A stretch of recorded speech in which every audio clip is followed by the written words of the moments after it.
no Royals baseball here on the Sports Voice of Kansas, which means it's the All-Star break. And what do we start thinking of when the All-Star break gets here?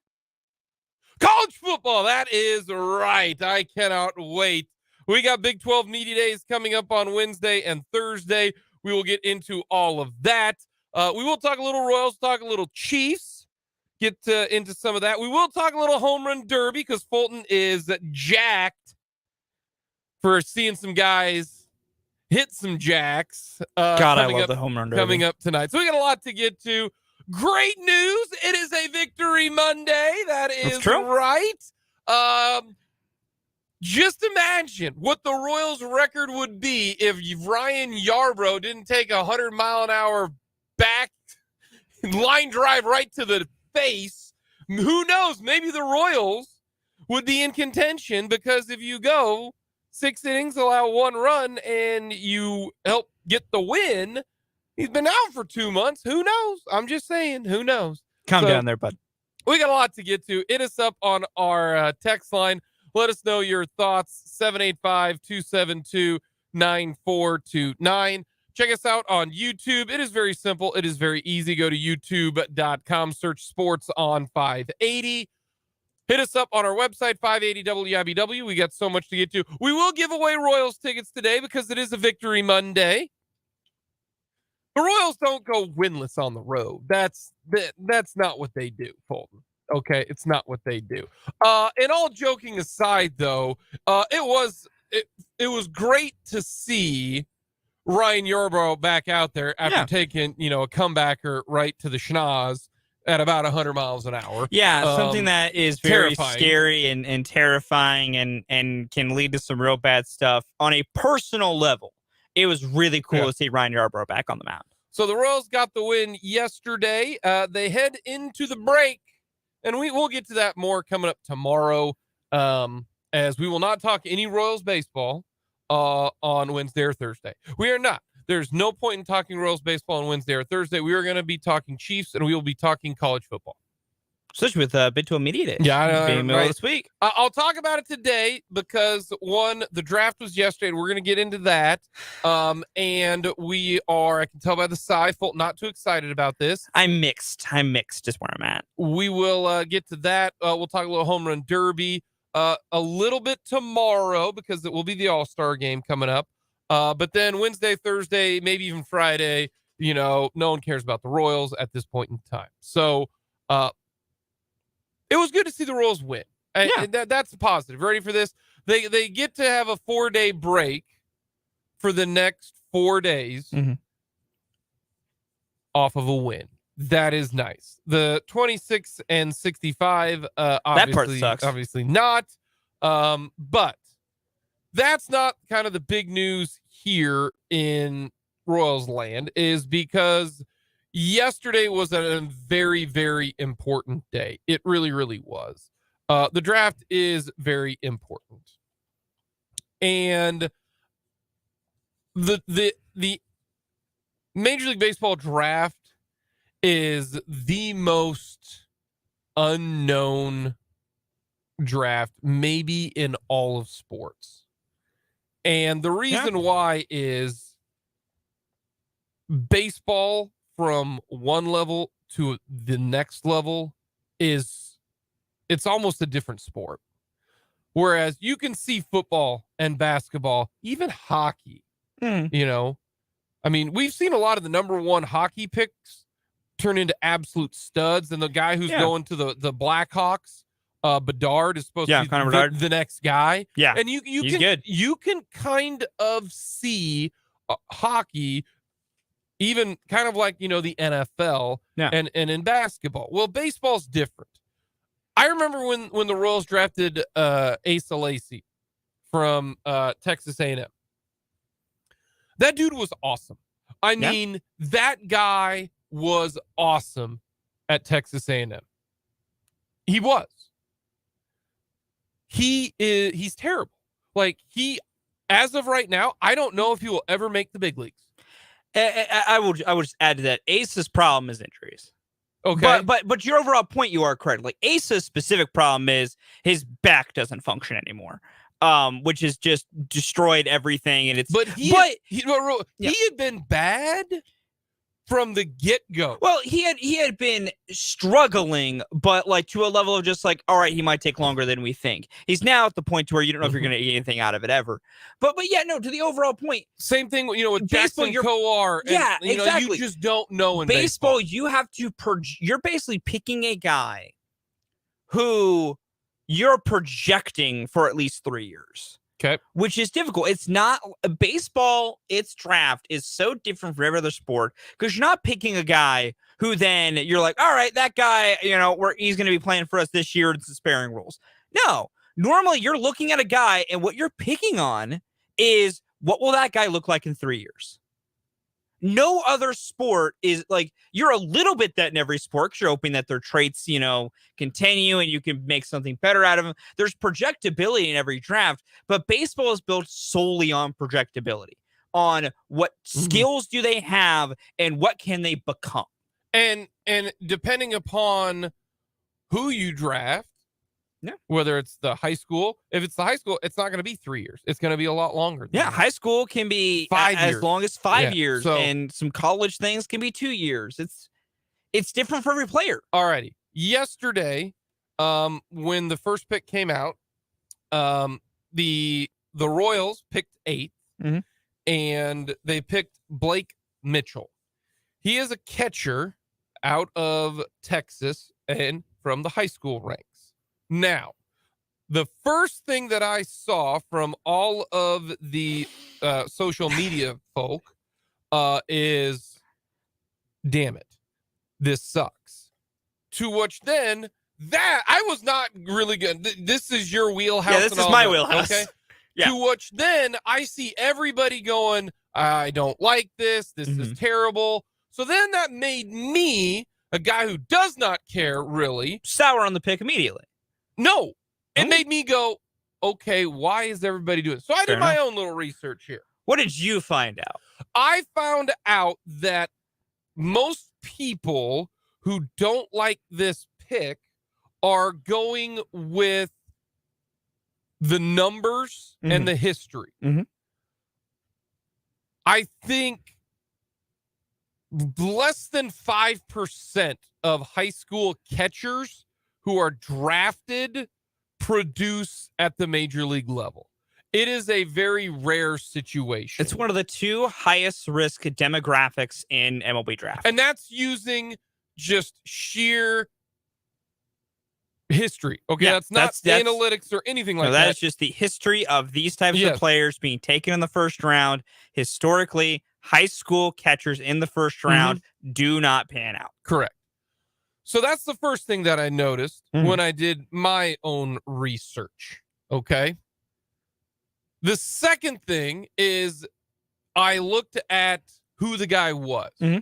Here is now where I will say I'm intrigued. All right. Now, you, yes or no, like the pick, don't like the pick. I want yes or no. I have firmly moved to the middle. I truly have firmly moved to the middle. And okay, the reason why I want yes or no, and then you can, give me the nuance, because we are about nuance in this show. Okay? Flat out, if we're saying, do I like the player? The answer is yes. Okay. I like the player. And that is what I want to get to.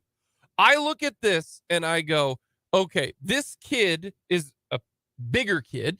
Okay. He's not 5'8", you know. He's a big kid. He's a big kid, sturdy kid, right?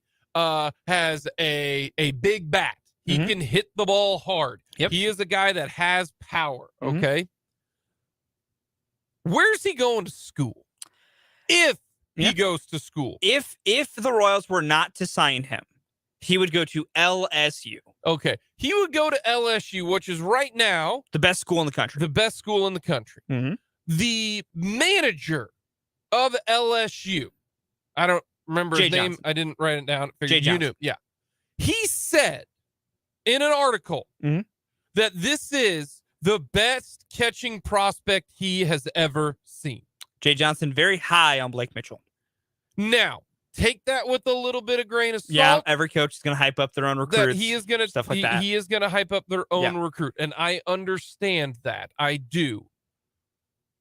He's not going to LSU. He's not going to turn down this money. Yeah, the Royals would not have picked to get Aid if they weren't confident they could sign him and keep him from going to school. Correct. So there is a couple of parts where I go, if there is a guy like Jay Johnson who knows what he's talking about, knows his stuff. Yes. And very says, good coach. This guy is the best catching prospect that I have ever seen.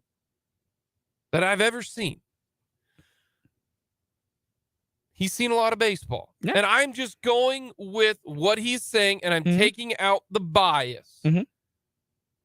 This, to me, feels a little different.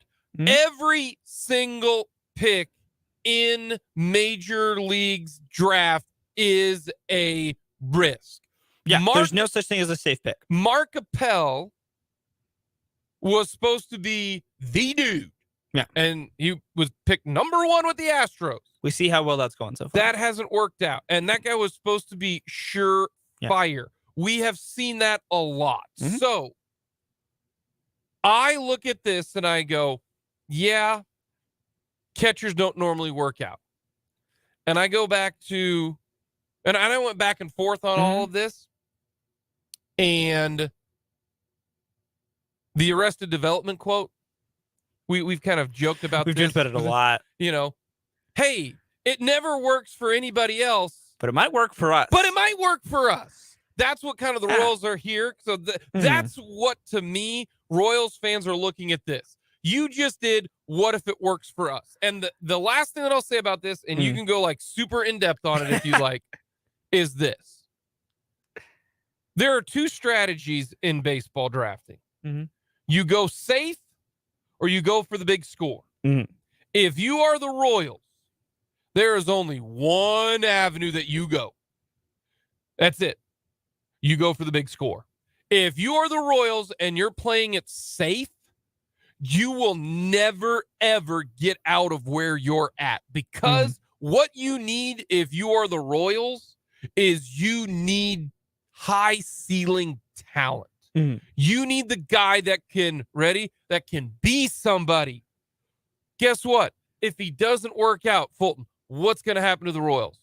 They're going to continue to suck. They're going to continue to suck, so status quo stays the same. Oh, great. We took a guy who could be a number 5 pitcher or a number 4, and we're going to be safe, and we're going to increase by about 5 wins. Yippee! Or you can say this. We went for it. We got the guy who maybe in 3 years can pair up with Bobby, who's crushing it right now, by the way. Playing well. It's got hot. Bobby Witt, Vinny Pasquantino, Nick Prado. You bring this guy up. This guy right here, Blake Mitchell, is the next Royals catcher of the future. That's what you open to be. That's what it is. And if this is a guy who can play catcher, who can hit 25 to 30 home runs, guess who you just drafted? Younger Salvador Perez. To me, that is how I look at this. This might completely blow up in their faces. And if it does, guess what? No big deal. They went for the big score. And I like the big score, okay? You know, we talk about it, robbing the bank. Yeah, I'm going to rob a bank for $500. No. If you're going to rob a bank and take a... Yeah, you take the lower score. Thousands. Yeah. Here's my thing, and this is where I settle on Blake Mitchell. I have gone quite literally back and forth on this for a day now, ever since you drafted yesterday. The Royals are taking a risk, and what I'll say on the demographic part, and I've seen kind of some different takes on this. Historically, as it's gotten more and more to the modern age, it's gotten a little better results at high school catchers. It's not as bad as it used to be, because the big thing was high school catchers are asked to learn a lot and do a lot at such a young age that it's hard to develop them into overall quality players. Blake Mitchell has traits I really love. He is really good behind the plate. He's a fantastic receiver. He has a excellent throwing arm, like a tremendous throwing arm. His bat's good, not a ton of swing and miss. Has not looked great at higher level stuff, but that could change. He walks and he walks doesn't a lot. strike out.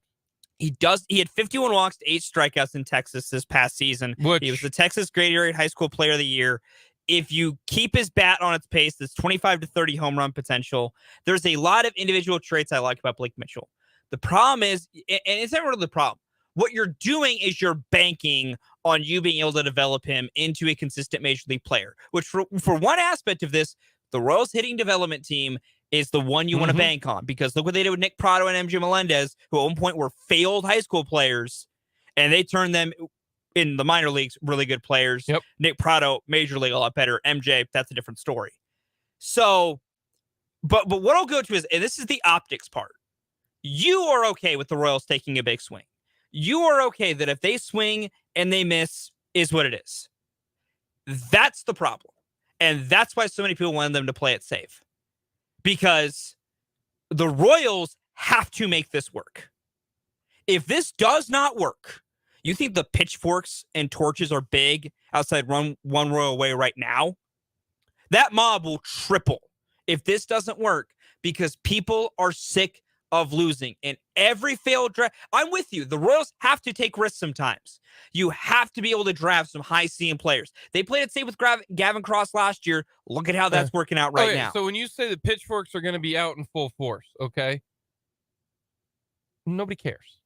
See, that's the difference, though. Like how Royals Twitter was up in flames about this because they think it's going to fail, and because it's going to fail, they keep losing, and so they're mad they're going to keep losing. They were okay with the like Kyle Teal was the guy I was on for a while, because Kyle Teal was the safer version of this. The ceiling wasn't at high, but you could see and feel safe about that it was going to work. It might only give the Royals those 5 extra wins, but that's all a lot of people care about in the short term. I don't think this is going to be the move that'll make or break the Royals. Because if this doesn't work, if this does not work, well, we won't know if this works for another 4 years.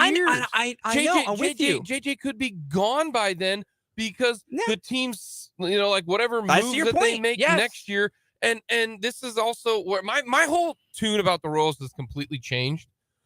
It doesn't matter what they do until they start winning. No one's going to care.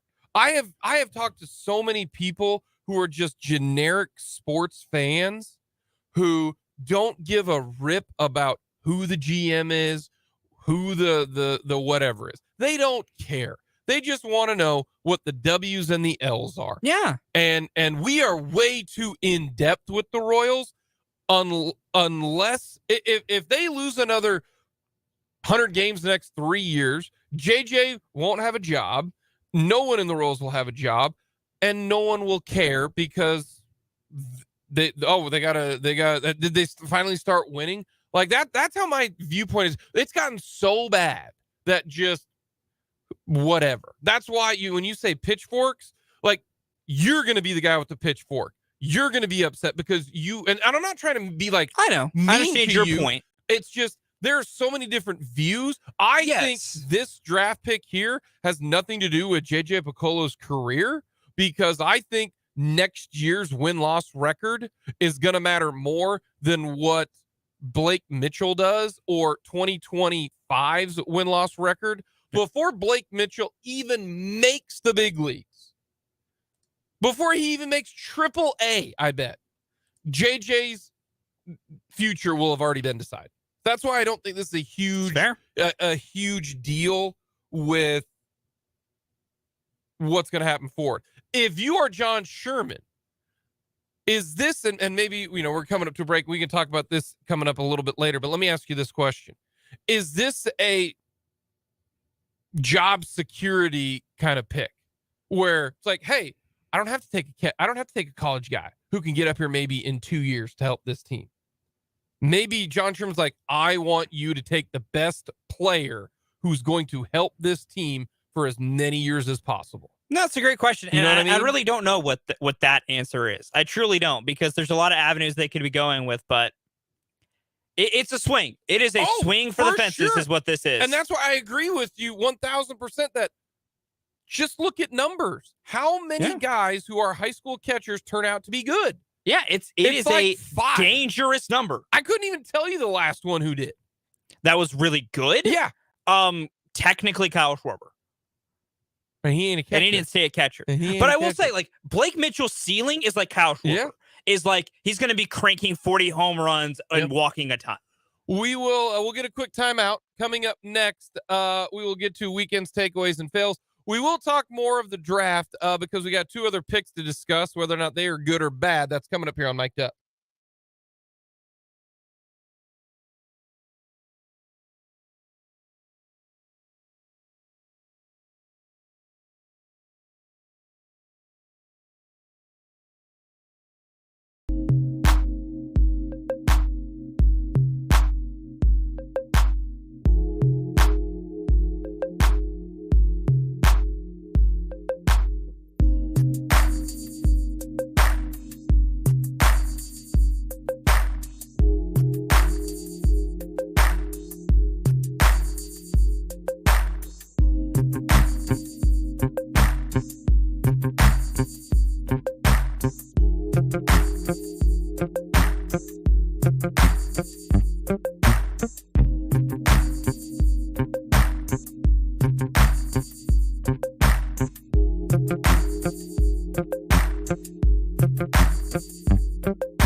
Fails. Fulton, fire it at me. What do you got? Very simple. Matt Turner's awesome and had a great penalty shootout performance to get the USA win against Canada.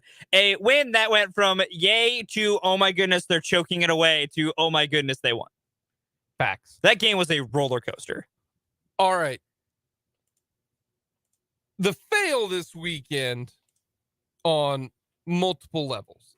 And I have to say this, if what was alleged is true, then Pat Fitzgerald is fired, Northwest football coach, and the president of Northwestern is also fired because they don't know how to do their job. Facts. So allegedly it is a hazing situation that has gone on for a long time. It's been a ritual where it's called like the running or something like that. Yeah, it's some disturbing stuff. Where you run down naked and do all this kind of stuff. And it's just some really disturbing stuff that's allegedly been happening on Northwestern. And at first, the president saw all this stuff and suspended him for 2 games. 2 weeks. Or 2 weeks. No games. And just now, 2 weeks this summer. And now it's gone to the public. And now everybody knows about it. And now the president's going, oh, wait, I got to redo this. It's a complete fail on everything. Oh, yeah. Now, hazing used to be okay. It used to be okay. We evolved. It is not okay anymore. Yeah. You could swear and do all sorts of stuff back when I was in high school. Can't do that now. Fitzgerald's gone, and I think the president should be gone as well. Coming up next, we will get to ESPN's top 100 list.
Some big news happening today.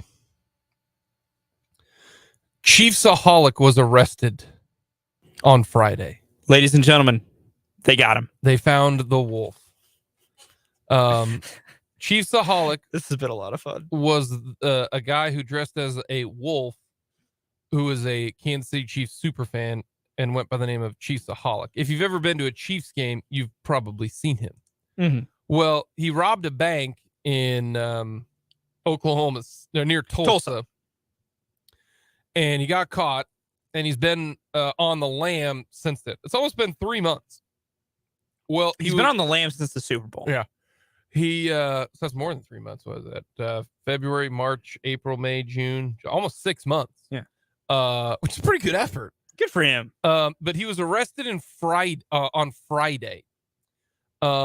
The FBI Kansas City has tweeted out this. Thanks to the Lincoln, Nebraska police, FBI Sacramento, a joint investigation of FBI Oklahoma City, FBI Minneapolis, Omaha, and Memphis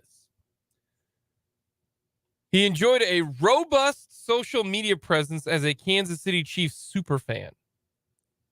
They were starting to review financial records to determine the breadth and the scope of the potential criminal activities. According to an affidavit in support of the federal complaint, he redeemed more than 1 million in chips from various casinos in Missouri, Kansas, and Illinois between April and December of 2022.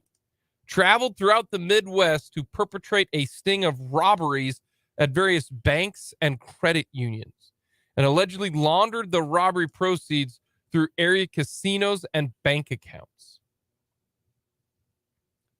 You think you know your super fans. Man, you think you know your super fans. You ready for this, though? You want to know what this kind of reminded me of a little bit?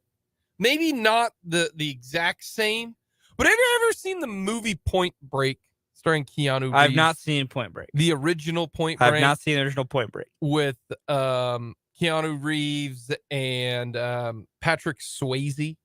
You ever seen that? No. This kind of reminds me of that. It really, really does, you know? Robin Banks, doing what you love. Patrick Swayze loved to do surfing. Like, that was his, like, love, you know? He wanted to surf out in California. And he didn't want to be tied down, you know? He wanted to live his life, be free, right? And so they stole from banks, and he lived his life as a surfer. Well, he loved surfing. Chiefsaholic. He loved the Chiefs. Loved them. And he stole his money to do his passion. And that was dress up as a wolf and be a Chiefs fan. If you really think about it, he went full wolf costume. You never saw his face. And now we know why. This entire thing's amazing. And I just, because we're here and this is a great story, I want to add this piece out of the FBI's press release, which is really fun that we're talking about an FBI press release. An FBI press release. Yes. In relation to a Kansas City Chiefs superfan. He's only 28. Part of the complaint of a bunch of some charges here, they charged that Babador, that's the Xavier Babador's Chiefsaholic here, they charged him with stealing $70,000 from the Great Western Bank in Clive, Iowa on March 2nd, 2022, and he transferred the money across the state lines from Iowa to Missouri. This is my favorite part about this part of the affidavit, though. According to the affidavit, he entered the bank wearing a ski mask and handed a teller a note demanding money and indicating he had a firearm. The teller then handed Babador $70,000. Law enforcement officers later found $1,460 in $20 bills in the nearby woods, along with a glove worn by Babador during the bank robbery. No, he got careless. He got arrogant. This guy's funny, man. Come on, man, you can't be doing that. You've been doing this for multiple years, and then you gotta be smarter than that. I'm going to attempt to put an image up on our StreamYard here. The FBI has released an image of some bank robberies he is alleged to be associated with. They're still working out all the details and what have you. But our good friend here, there is in this image 1, 2, 3, 4, 5, 6 bank robberies. We have Omaha. We have Clive, Iowa, the one I just mentioned. We have Apple Valley / Savage, Minnesota, which is whatever the heck that is. We have Des Moines, Iowa. We have Nashville, Tennessee, and we have Bixby, Oklahoma, his most recent arrest in December. The one in December was his 3rd highest score. He also allegedly stole $170,000 from the First National Bank of Omaha.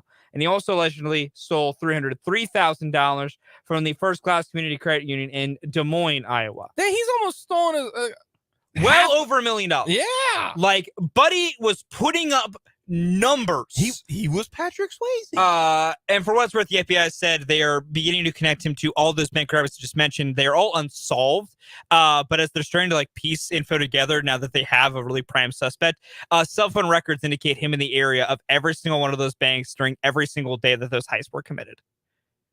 So they have pretty strong evidence, at least placing him there for every one of those robberies. They have some more work to do. They can't, it's not simple as just saying his cell phone was there. But you were going away for a while when you decided to run for the law for 6 months. Officially it was 4 months on the lam. He was given a temporary release in April of 23 because he was visiting family. He was going to the Super Bowl in February, and then there was some other stuff in April. I believe it might have been some other stuff. Either way. February, he was given the temporary release. March, he went on the lam, officially relieved to the ankle monitor in March 2023, and went on the lam. So he's been on the lam since about March. So April, May, June, 4 months. April, May, June, and July, he's been on the lam. Was found in California, has been arrested and will appear in the California District Court. Here's the thing. If you are... This whole story is awesome.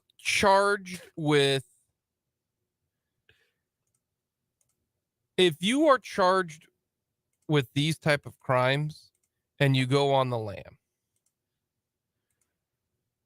how do you stay in the United States? I don't know. The fact is, he had a 4-month head start, essentially. Bro, you could get to Argentina by that time. Yeah. How are you still in the United States?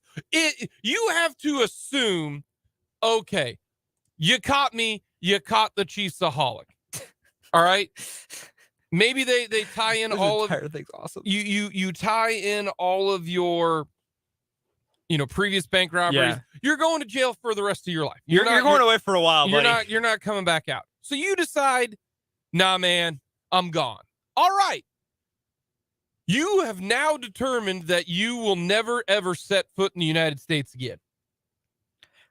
There's a big problem in your philosophy with that, with him specifically, though, Jake. What? He's got to go to the Chiefs games. No. Once you decide... He's got to go. Once you decide... Chiefsaholic has to live. Once you decide that you are going on the lam... Yeah, once you're officially on the lam, all bets are off when it comes to the United States. Then get out. You got to get out. Yeah. You cannot live here. You're either in Argentina by this time because you went south, you went through Mexico, and you got to go, and you're never going to come back again. Because if you get caught, if you stay in the United States, you're going to get caught. All right? You're going to get caught. The FBIs of the world and technology, Chiefsaholic, you're not smarter than all of the technology that the FBI has. You need to go on land. Or you're up in Saskatchewan, up near, damn near Alaska. You need to get to the Yukon territory and change your name and offer to work for, Scooter's farm up there with his moose. Yeah, exactly. You have to do it. Yeah. Here's the other thing too. He robbed a place and he got $300,000. Is that correct?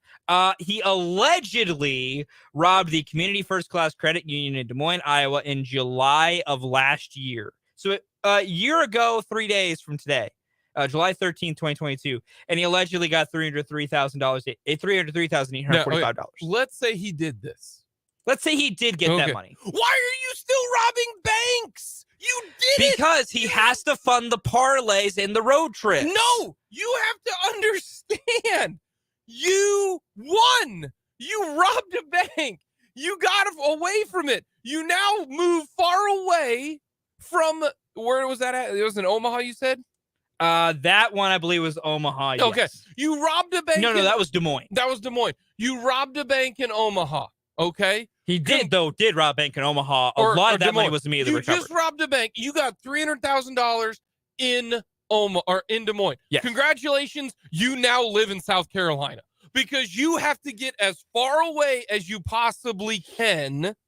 And if they haven't solved it by that time, you got to get rid of your cell phone. You got to go have you not seen any movies, Chiefsaholic? Have you seen the movie? Have you seen this TV series, You? No. It's the one. Heard about it. Yeah. Yeah. You got to find a guy who can give you a new driver's license. You got the money. Here's you need new documentation. Yeah. Here's $5,000. Give me a driver's license. Here's $5,000. Give me a social security number. There are people who can do that. You're now Roger Smith. And you live in Hilton Head, South Carolina. Yeah, you live in Myrtle Beach, and no one's going to ask you any questions about what you're doing. And then you somehow, I don't know a whole lot about money laundering, You just got to find the right businesses to take it through. And the casinos was a choice. Maybe you go in there, you give the casinos the money, they give you chips, you play one hand, and then you leave, and you go give the money to the cashier, and you get brand new bills. I don't know. The casino move was just interesting, and I have to add this because I'm learning more and more, and I find it funny. He robbed the Great Western Bank in Clive, Iowa on March 2nd of last year. In November of that year, he went back to Clive, Iowa, and robbed a different bank in the same city. Brother, I don't get it, man. I don't. Also, it looks like breaking out the FBI has a lot of things that they're good at, and some things they're not. They're not good at graphic design. This map is not really well designed. Also looks like he robbed a bank in Minnesota the day before he robbed the bank in Iowa, and that was a back-to-back trip. Which, if so, buddy, take a break.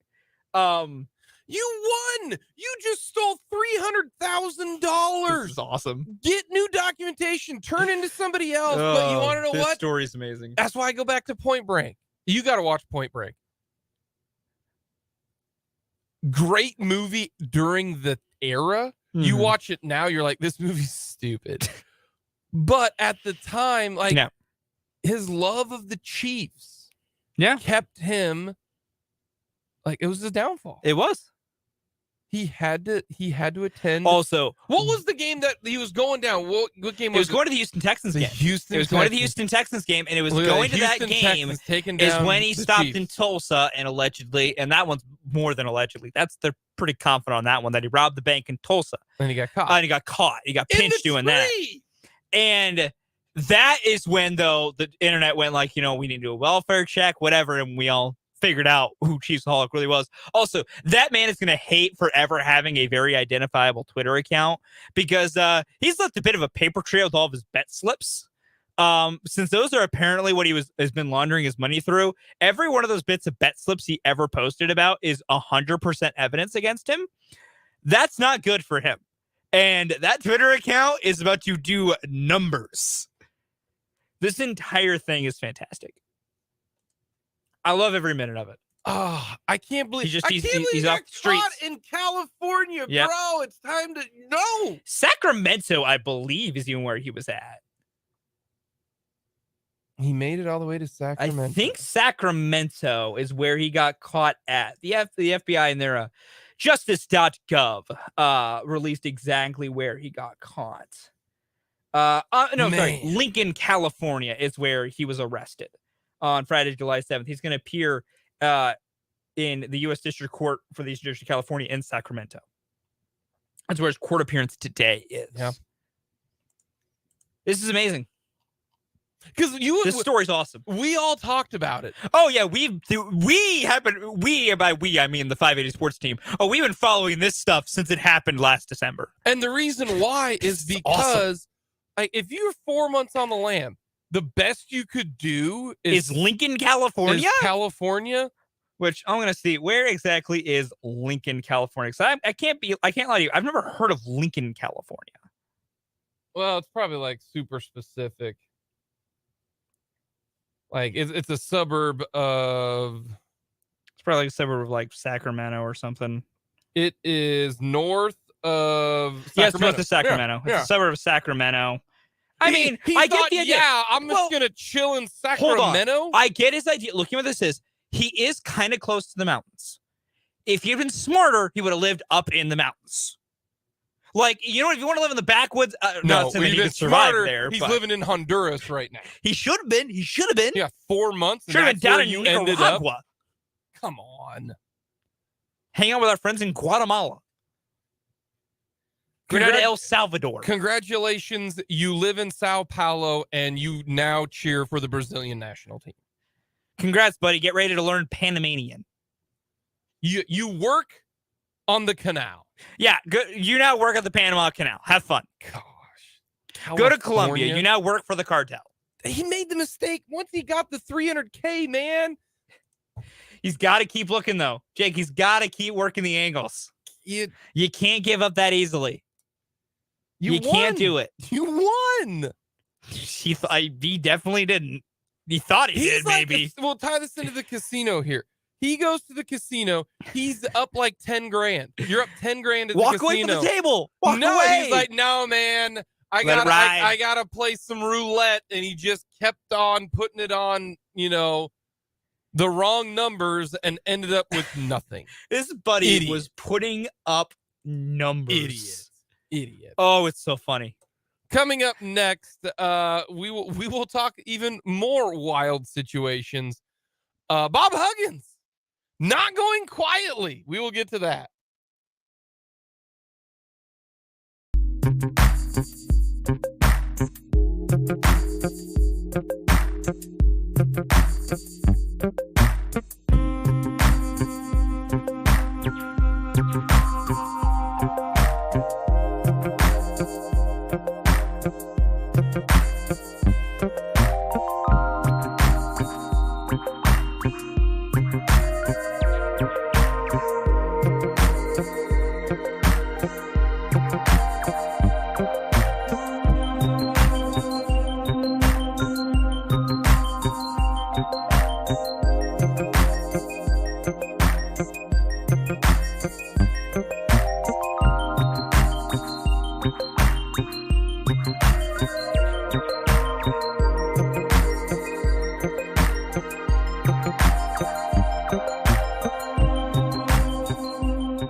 Questions leading into the Kansas City Chiefs as Chiefs training camp about 2 weeks out. That is it. 2 weeks away from Chiefs training camp up in St. Joe.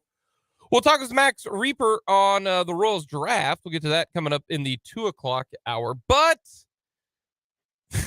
it's never easy when a legend goes down in flames, and it's now getting uglier.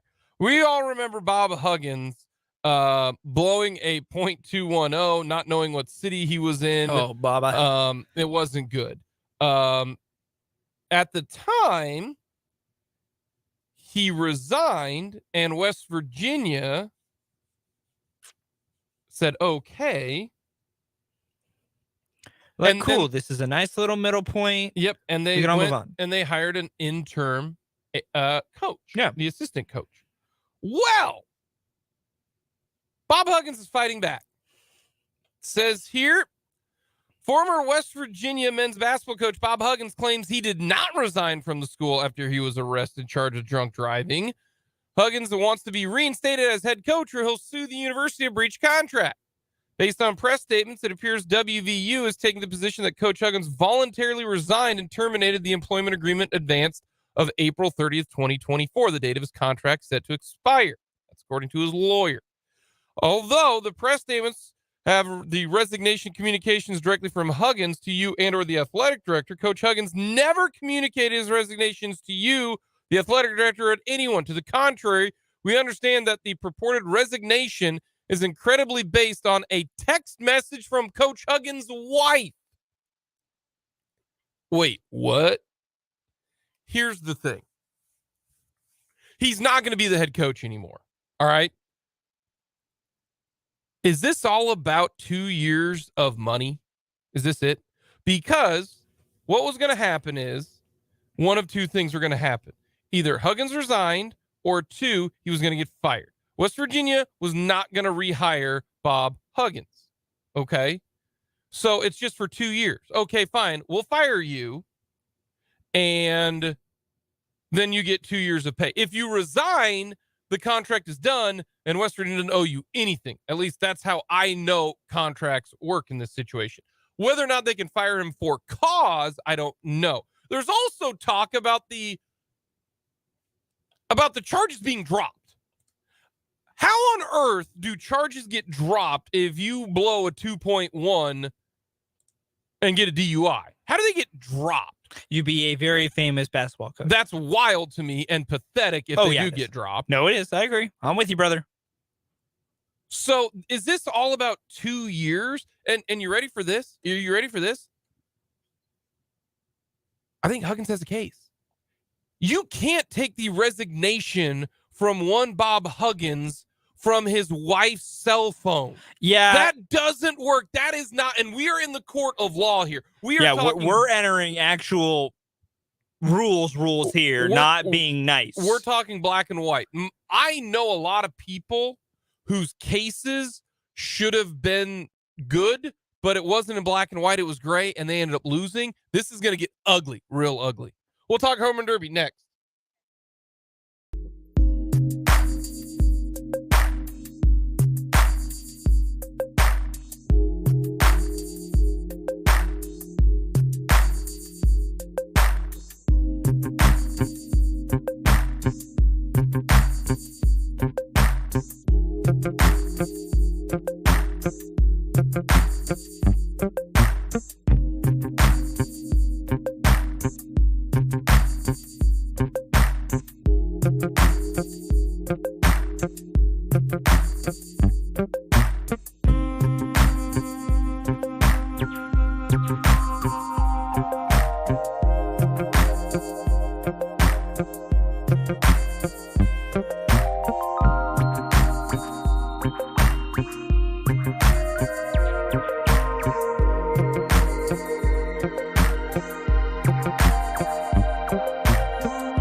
Here on Mic'd Up, Jake and Fulton Caster with you. Thank you so much for joining us on this Victory Monday. We're going to be giving away Royals tickets today because the Royals win. How about that? When the Royals win, you win.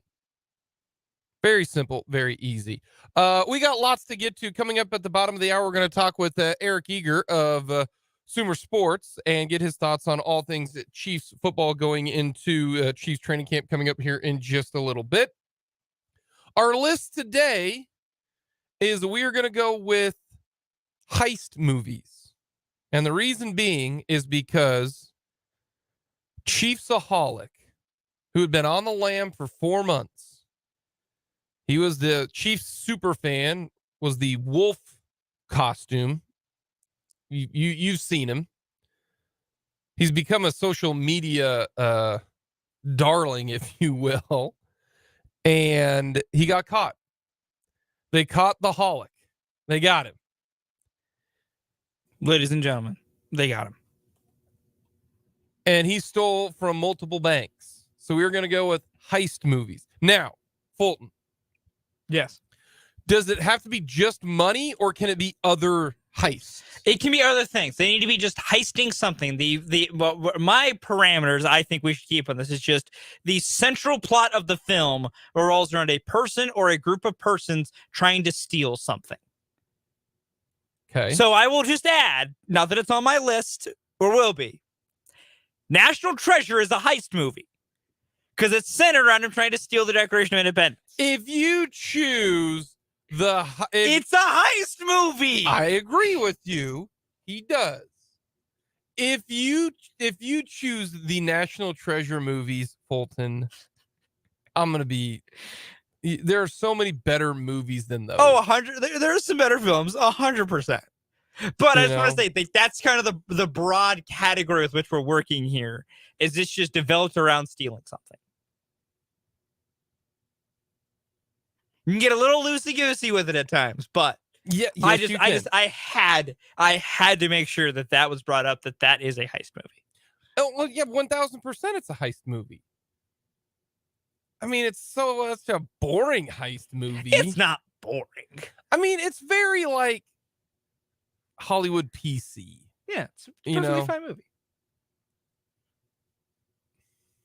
Also, the Royals have made their first pick in the draft for today. Their third-round pick is in with the 75th pick. The Royals have selected Staples, Connecticut high school right-hander Hero Wyatt. So we are taking multiple right-handers. Little skinny, he's 6'1", narrow frame, already throws mid to upper 90s, has a very wicked slider already.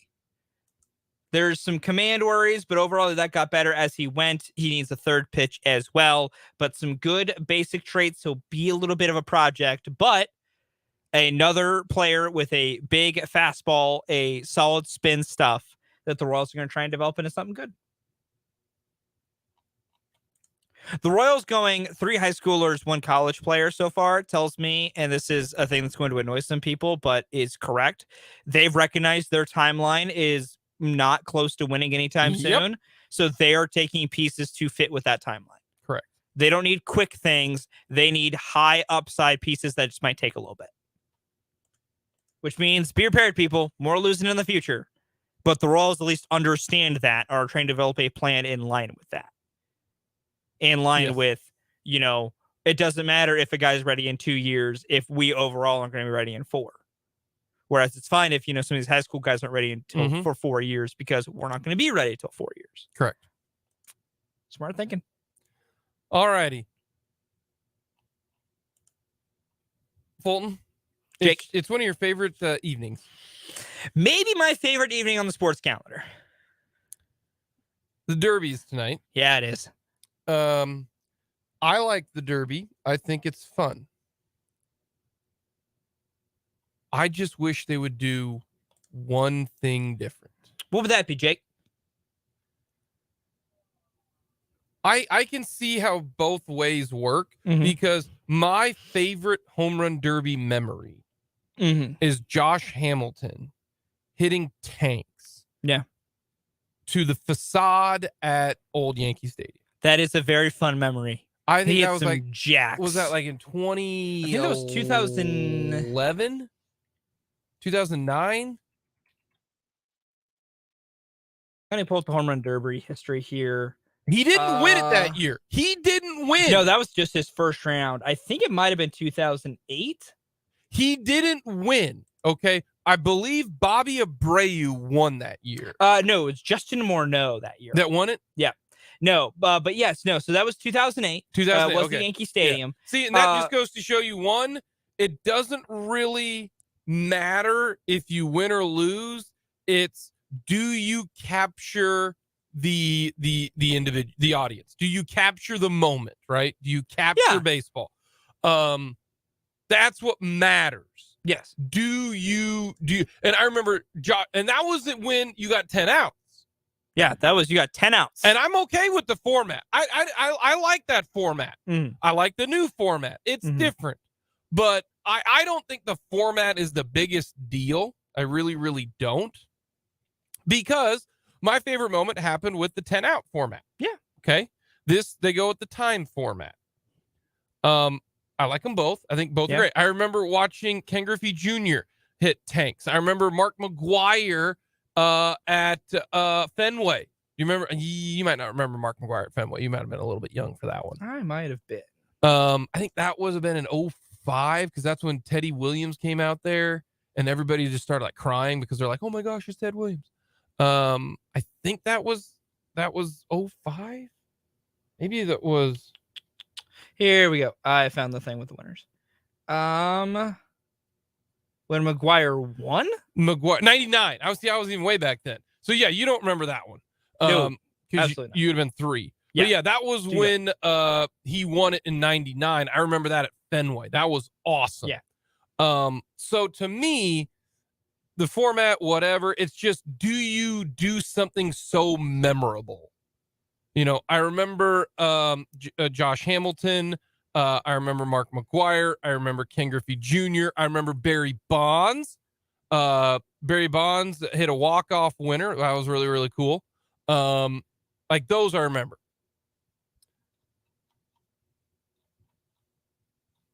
I couldn't tell you who won last year. Juan Soto. Soto did.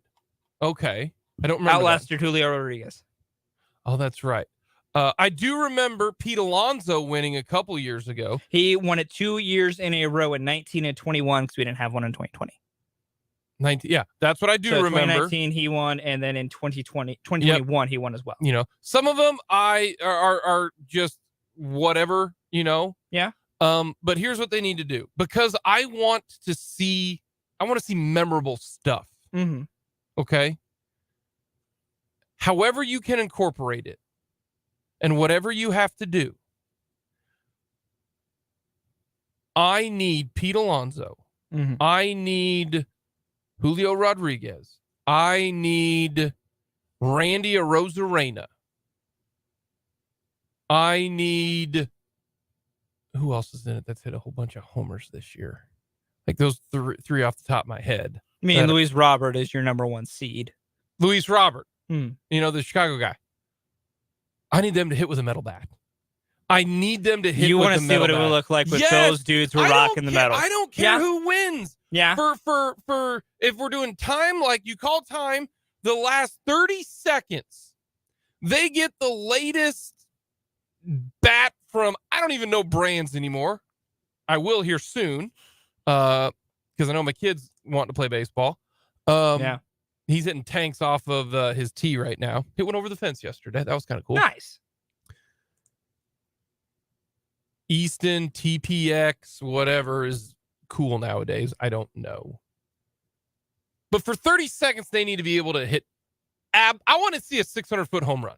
And I think you could do that with Pete Alonso hitting a baseball. Give me 30 seconds of a metal bat. Yeah. I wouldn't be against us having some fun with that. I really wouldn't. This is an exhibition. It's fun. Yeah, no, it's entirely meant to just be fun. I just want to see someone hit an absolute moonshot and Chris Berman have to say back 43 times before the ball lands. That's all I want. No, that's very fair. I get it. So, alrighty, give me the rundown here. What are the matchups? So this year, our matchups for the first round, we got Luis Robert against Adley Rutschman. We got Adolis Garcia. Hold on. Yeah. Luis Robert I'm going to go with Luis Robert. Okay. That's your 1-8 matchup. Your 4-5 matchup is Adolis Garcia and Randy Arozarena. I don't know who Adolis Garcia is. The guy for Texas who hits nothing but jacks, but also strikes out. So give me Randy Arozarena, because Dan said he's really fun in person. Oh yeah, Randy's great. Hey, Arozarena. Your 3-6 matchup is Mookie Betts and Vladimir Guerrero Jr. Fun fact about Mookie Betts real quick. He will be the smallest player to ever compete in the Home Run Derby. I love Mookie Betts as a player. Yeah. So I'm going to go with him. That's fair enough. And then your 2-7, which arguably will be the most fun of the first round, Pete Alonso and Julio Rodriguez. That is going to be appointment television. Give me Pete Alonso, because that dude, his nickname, the Polar Bear, because it's nothing but tank. It's so true. Yeah. I love that nickname for him. So All right. Who do I then have? So your first semifinal matchup would be Luis Robert and Randy Rosarena. Hey, Rosarena. Give me bad pick, but I like him. Give me Randy Rosarena. Okay, Randy Rosarena. So Jake has Randy Rosarena going to the final. That's a terrible pick, but I like him. Second semifinal matchup, you have Pete Alonso and Mookie Betts. Give me Pete Alonso. Okay. Now I'm going to take Pete Alonso to win it. Okay, so you have Pete Alonso. That's fair. Fun fact, Pete Alonso, if he were to win, would become just the second 3-time winner of the home run derby ever. So he would tie Junior? I am figuring that out right now. I think it's either Junior or Bonds. It is not. Let's see, because there's Ken's. It is Junior. I was going to say, I thought it was Ken Griffey Jr. Junior is the only 3-time winner. Yeah, There are two other, in addition to Pete Alonso, 2-time winners. That's Bobby Abreu. Incorrect. I thought Bobby's only won one. He's only won one? He has only won one home run derby. It's Bonds. I know Bonds won 2. Nope. So I'm 0 for 2 right now. I am looking at this right now. I don't think so. Which Bonds are we talking here? Barry. Okay. I wanted to make sure there's 2. Barry's only won 1. He won 1 in 1996. So Pete Alonso is one of the 3 2-time winners. Who are the other 2?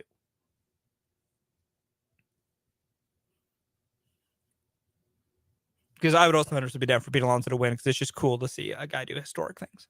Also, Pete Alonso is just fun. Ken Griffey Jr. Yep. He's won 3. Ken's got 3, including he is the, until Pete Alonso, he was the only back-to-back winner.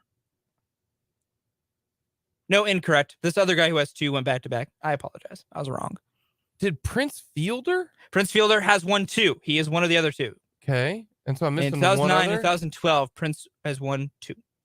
There's one more dude who has won 2. He went back-to-back. Yeah, I don't know. Yoenis Cespedes. Yeah, see that right there. Like, no recollection of that. Not once, but twice. Never. Yep, 2013, 2014. Never even thought of Cespedes. You know what I think of Cespedes the most of?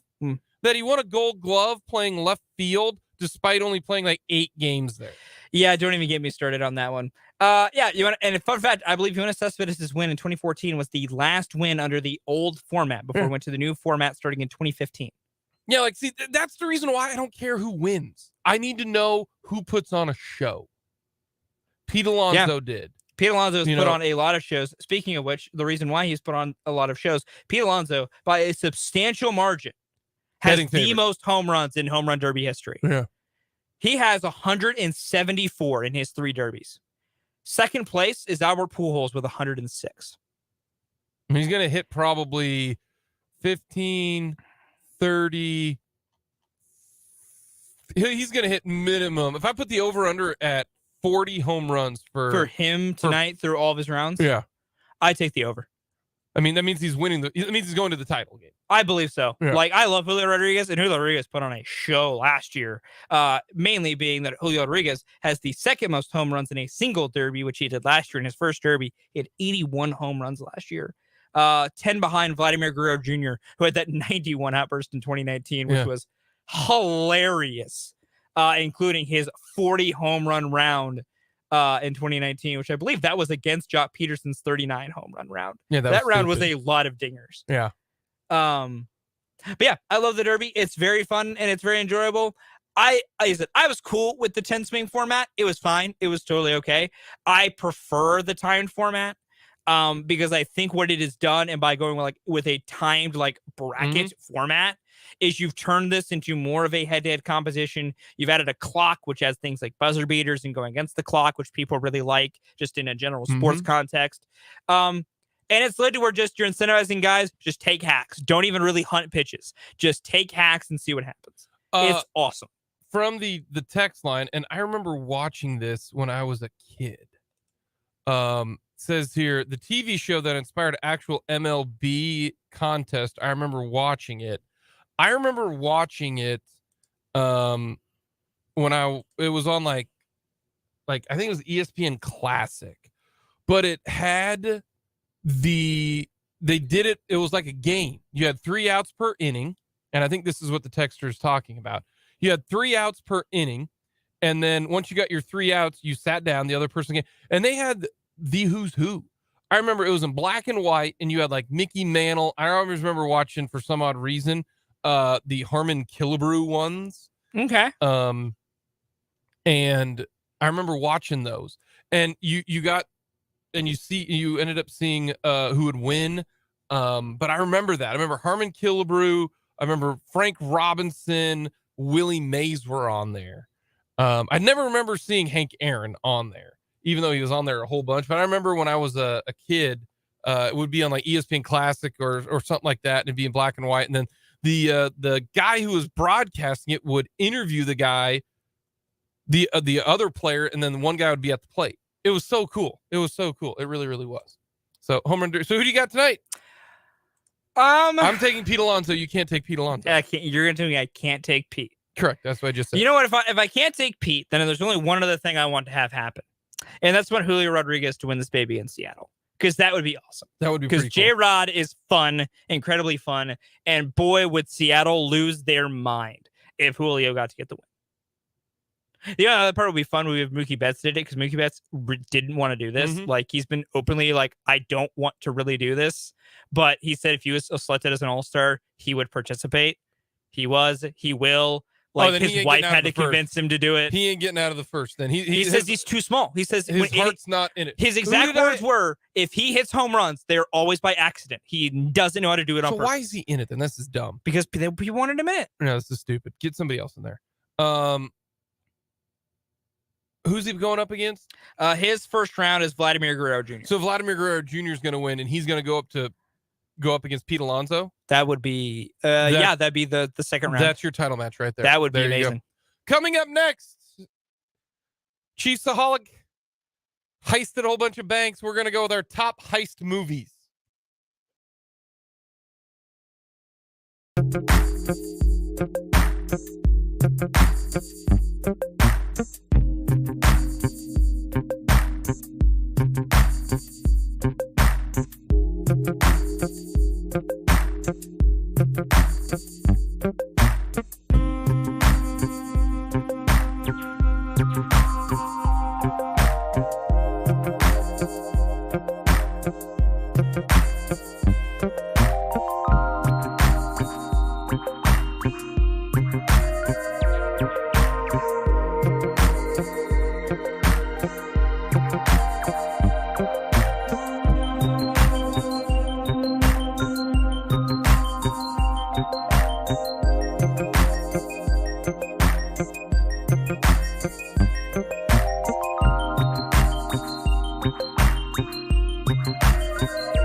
And due to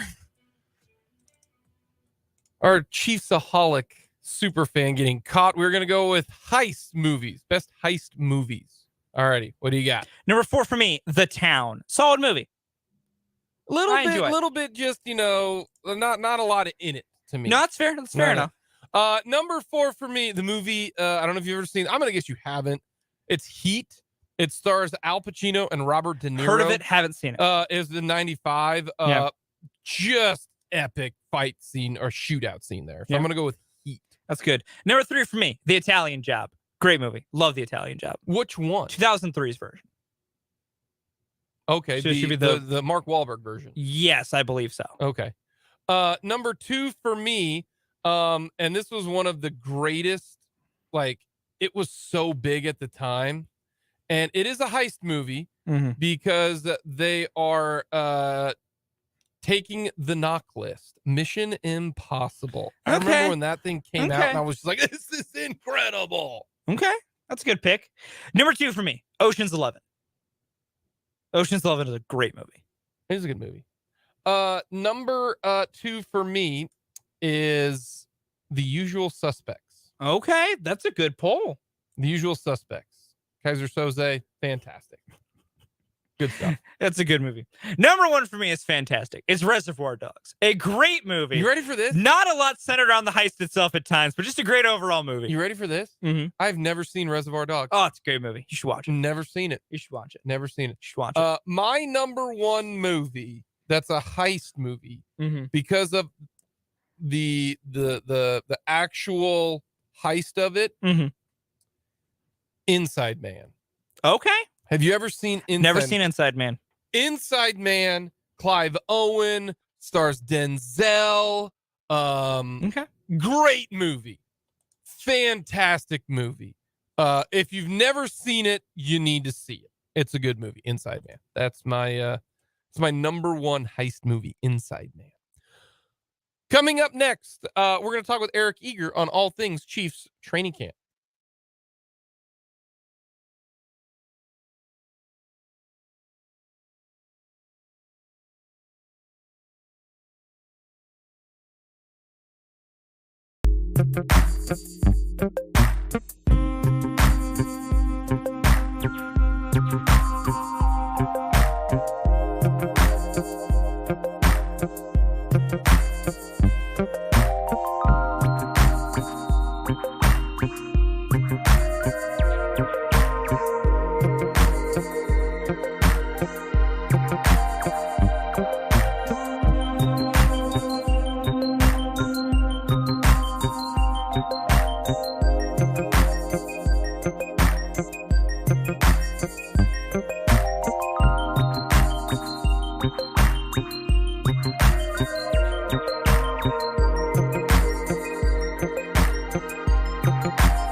To more of the Royals and their draft coming up in the 2:00 hour. Also, we've got over a proper reaction as well here on Mic'd Up. No Royals baseball, thank goodness, until Friday. But what is wild right now is that the one thing that is on my social media timeline more than anything, and this just goes to show you, one, the location of where we are located here in the Midwest, right? You know, we are a Chiefs, radio network affiliate. We talk a lot of Chiefs. We're going to get to the Netflix quarterback series because they've released the first 4 minutes of it. I don't know if I could be more excited than what I already am, but I think I am. But the number one thing right now on my social media timeline is about the NFL, but it's not about a player. It's about a fan. Do you know how many people are talking about Chiefsaholic right now? Everyone is. It's the number one story in America. He was like FBI's most wanted. It's incredible. I'm telling you, he is Bodie off of Point Break. Instead of chasing the wave, his thing that kept him was the Chiefs. Yeah. Like, he had to go see the Chiefs. That he was chasing, his wave was the Chiefs. You got to fund those road trips. You do, and they did. And one way to fund those road trips is to rob a bunch of banks. It's incredible. Right now, though, we're going to talk all things Chiefs, the NFL leading into Chiefs training camp with Eric Eager of Sumer Sports. Does a fantastic job.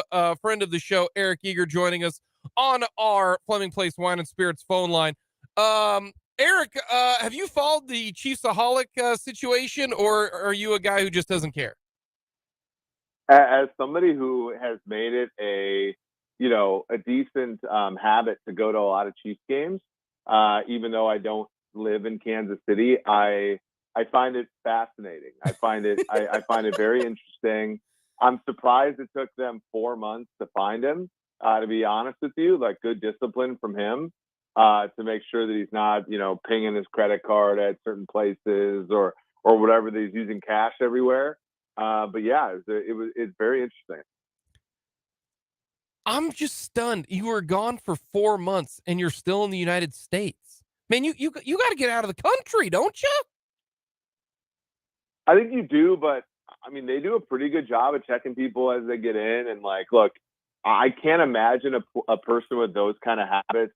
Like it's tough out there. I mean, I have a PhD, and like I have sometimes I have like dreams of moving somewhere like Canada or something. It's like, will they even take me? Let alone a guy who's chief claim to fame as being a Chiefs fan. So I wonder. America is still the land of opportunity, and maybe he just thought he could get gainful employment here still. Bad gamble for him.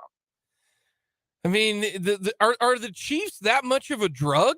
I mean, are they that big that he felt like he had to wear his wolf costume every single game and he was willing? I mean, for being, his high.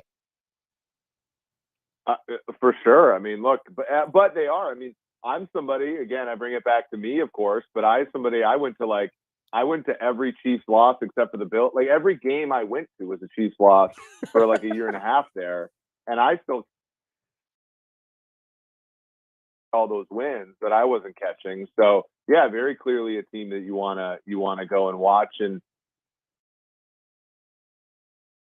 you think about Andy Reid and everybody in that's running the show. That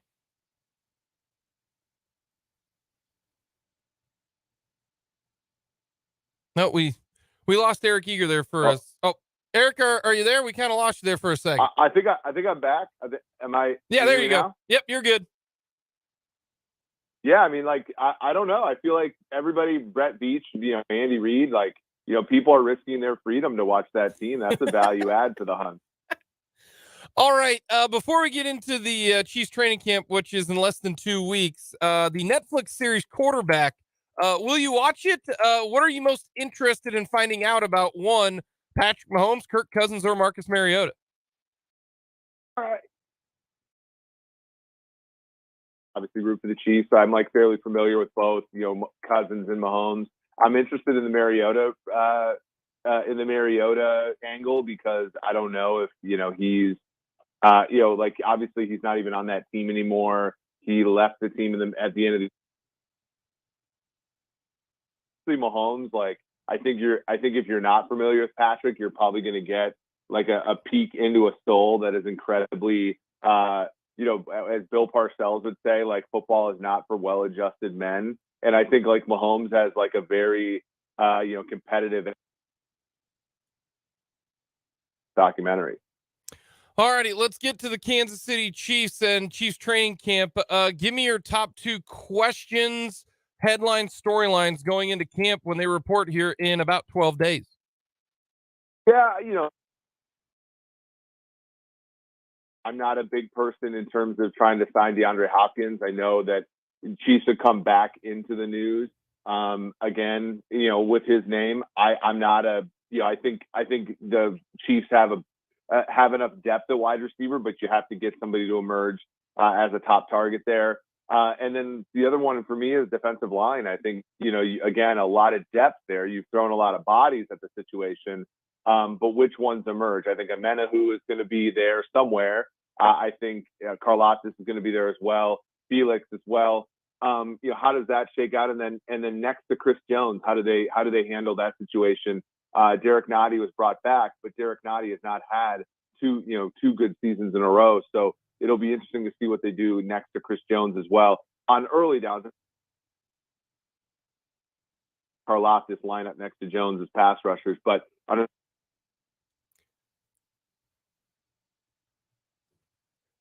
Having some technical difficulties. We will try to call back Eric Eager and get a better connection when it comes to that. So talking with Eric Eager, does a fantastic job breaking down the NFL, formerly of PFF, now at Sumer Sports. You can follow him on Twitter at Eric_Eager is his Twitter handle. If you want to talk and interact with him on social media, the way that he does things, great football mind is Eric Eager. So interested to know that he's talking about one DeAndre Hopkins, and we mentioned that on the show on Friday about the link there with the Kansas City Chiefs coming from Jeremy Fowler of ESPN. So that is something to keep in mind. And Eric, one last thing about DeAndre Hopkins. Are you for or against the Chiefs signing DeAndre Hopkins if it's a reasonable contract? If he's wanting 19 million, you obviously don't do it. But if it's reasonable, you're on board with it.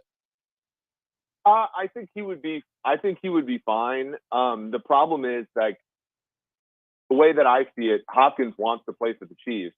The Chiefs have come to the table and offered something that has not been, acceptable to him, and the Chiefs won't budge. I mean, I remember even 2 years ago where Melvin Ingram was available, and you reach out to you talk to people in that organization, and they're like, look, like, Melvin will come to us, right? And ultimately they had to get Ingram later in the season when he was more needed at the time. But like right now, the Chiefs, Hopkins needs the Chiefs more than the other way around, I would say. And the Chiefs have made a stance like that.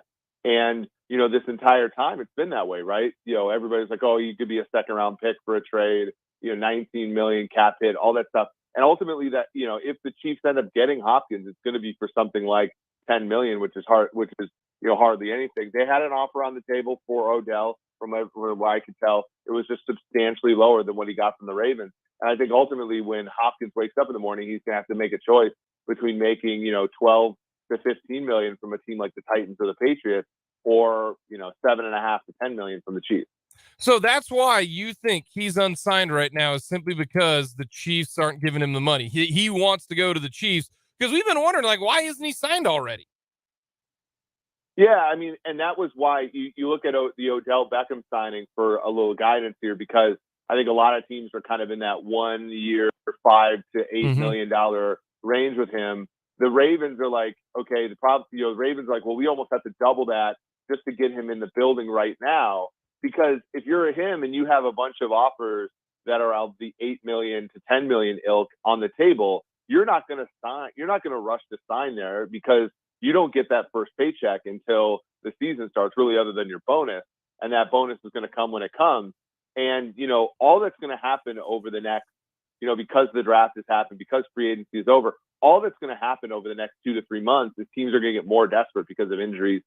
Or, like, let's say the Chiefs show up in St. Joe in a little bit and their Rashee Rice can't play, or, Marquez Valdez-Scantling gets hurt or something like that, and they need a guy. That just drives the price up. So if you're DeAndre Hopkins, unless the team comes in and blows the doors off like the Ravens did with Beckham, you're better off just mulling multiple offers at once and holding out until the very last minute. Eric Eager of Sumer Sports joining us here on Mic'd Up. All right, Chris Jones, does he sign before camp, during camp, or doesn't sign an extension? Good question. Players can't hold out as much as they used to because the fines are so immense. So I think he shows up. I think if he doesn't have a contract by the time the season starts, he'll kind of hold in, like, meaning he'll sit out practice and stuff. He'll be there, but I think they ultimately get something done. That has to be done, by the way, before DeAndre Hopkins signs with the Chiefs, because they have no cap space. So that's something to consider. I think there's a small chance. I mean, we look back at history, like Belichick traded Richard Seymour on the eve of the 2009 season. Like, that could very well happen as well. The Chiefs have become more Patriots-like in how they deal, even with star players like Tyreek Hill. I think they ultimately end up getting it done, but I don't know. The tackle market has been kind of soft this offseason. Every contract that's come in has been more friendly to the Chiefs than it has been to Chris Jones. If you are Brett Veach, do you extend him? If you're in charge, or what would you have done or would do with Chris Jones? I would probably see what he was worth in a trade. I think right now that time has passed. So, I would have considered it before the draft. Now that the draft has passed and we've moved on, and any trade is going to require some significant delayed gratification for fans and the team alike, I would probably extend him, but I would keep the extension at around 3 years and push some of that money into the future and just know that you're probably going to have to let him go later just because of age and the way that those age curves sort of work for defensive tackles. The Chiefs have, to me, maybe one or two roster spots open. I think 51 of them are set in stone right now going into Chiefs camp. I really don't think there are a lot of questions on who's going to make it. I thought about the running back spot, but it sure now looks like Prince is going to make this team after what we heard from minicamp. So I think they're keeping 4 running backs. No questions asked now. That a good thing or a bad thing when it comes to the NFL in your mind? Well, you always have injuries. The Chiefs have been, to give them a little credit, the Chiefs have been incredibly healthy the last 2 years. And so it hasn't reared its ugly head as much, but, you always have to consider injuries and how that changes the roster composition in August. But yeah, you're right. And I think what's better about this team coming off of a Super Bowl win relative to the last team is they didn't necessarily just re-rack everything, right? They let Juan Thornhill go. They let McCole Hardman go. We remember in 2020, right after they won their first Super Bowl with this group, they basically held on to Sammy Watkins as long as they could. They had like $12 of cap space for like a month there, just because they wanted to keep Sammy around for sentimental reasons. Like, they didn't do that this time, and I like that. Even though the roster is still basically a foregone conclusion in terms of who's going to make it and who's not. It doesn't mean that there aren't hungry players, right? You want some players on your team that haven't had a championship before, because it helps kind of like, for that final push, and you don't want to run out of gas motivational wise. And they've done a good job with that. So I think it's a good thing that they have so many great established players and so few question marks. And that's because they had such a great draft last year. I think it's also good that their roster isn't completely the same the way it really was in 2020. Are you at all worried about the secondary, or is that now considered a strength? And if that's the case, does L'Jarius Sneed end up being one?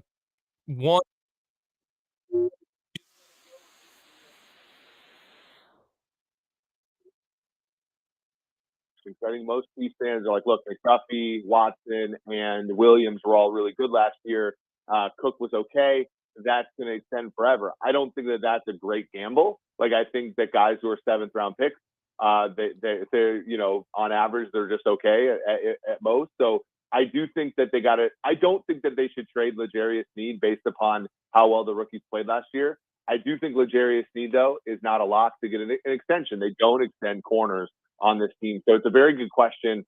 I think the secondary is a strength, but I also think it's because they've shown the pragmatism to be able to play whoever's playing the best at the given time. So last year, Watson, who was the 7th round pick, he played more snaps than Williams, who's a 4th round pick. I think if they keep that pragmatism going, it'll ultimately end up with the top 3 corners and the top 3 safeties playing at any one time. Mike Edwards and Brian Cook taking over for Thornhill is a bit of a concern. But it's not, I don't lose any sleep over it as a Chiefs fan. Offensively, we know the running back position. Pacheco's going to get the bulk of the carries. We now know the offensive line. I like the offensive line. I think the offensive line is going to be very, very good. I think Donovan Smith hopefully will have a comeback year because he'll be healthy. And I think it's a better fit when it comes to the Chiefs. And if so, maybe they can fill in somebody else after. But I like the 4 of the 5, again, really, really excited about. Who's number 1 in targets after Travis Kelce? Who is that guy going to be? It's a great question. I think if you gave me even money across the board, so what would it be, plus 200 or so on MVS, Sky Moore, and Kadarius Toney, I wouldn't bet any of them. So whichever.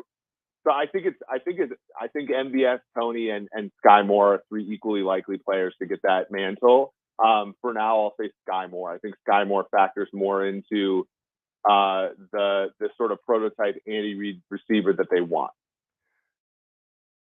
If you are the Chiefs and looking at this kind of view, I have no problem with what the Chiefs are doing at wide receiver. I really don't, because I think Mahomes, the offensive line, plus Andy Reid can get everybody open. I think Juju Smith-Schuster was a good wide receiver. I don't think he was anything special. And that's why maybe I'm different. Maybe I'm not valuing Juju Smith-Schuster enough.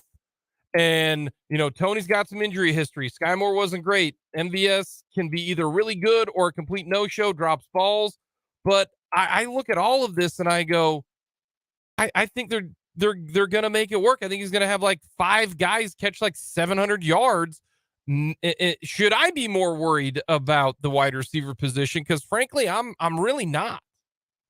No, I think even like this is drill down what you said about Valdez-Scantling. I think that's a strength of his, right? I mean, the fact is if your deep threat needs targets, then he's not a deep threat in a certain way, right? Mm-hmm. So, if you look at the numbers between Tyreek Hill and Kelsey in 21, Kelsey's all of his efficiencies went down because you saw all the too high looks and you needed to give Tyreek 6 to 8 targets a game.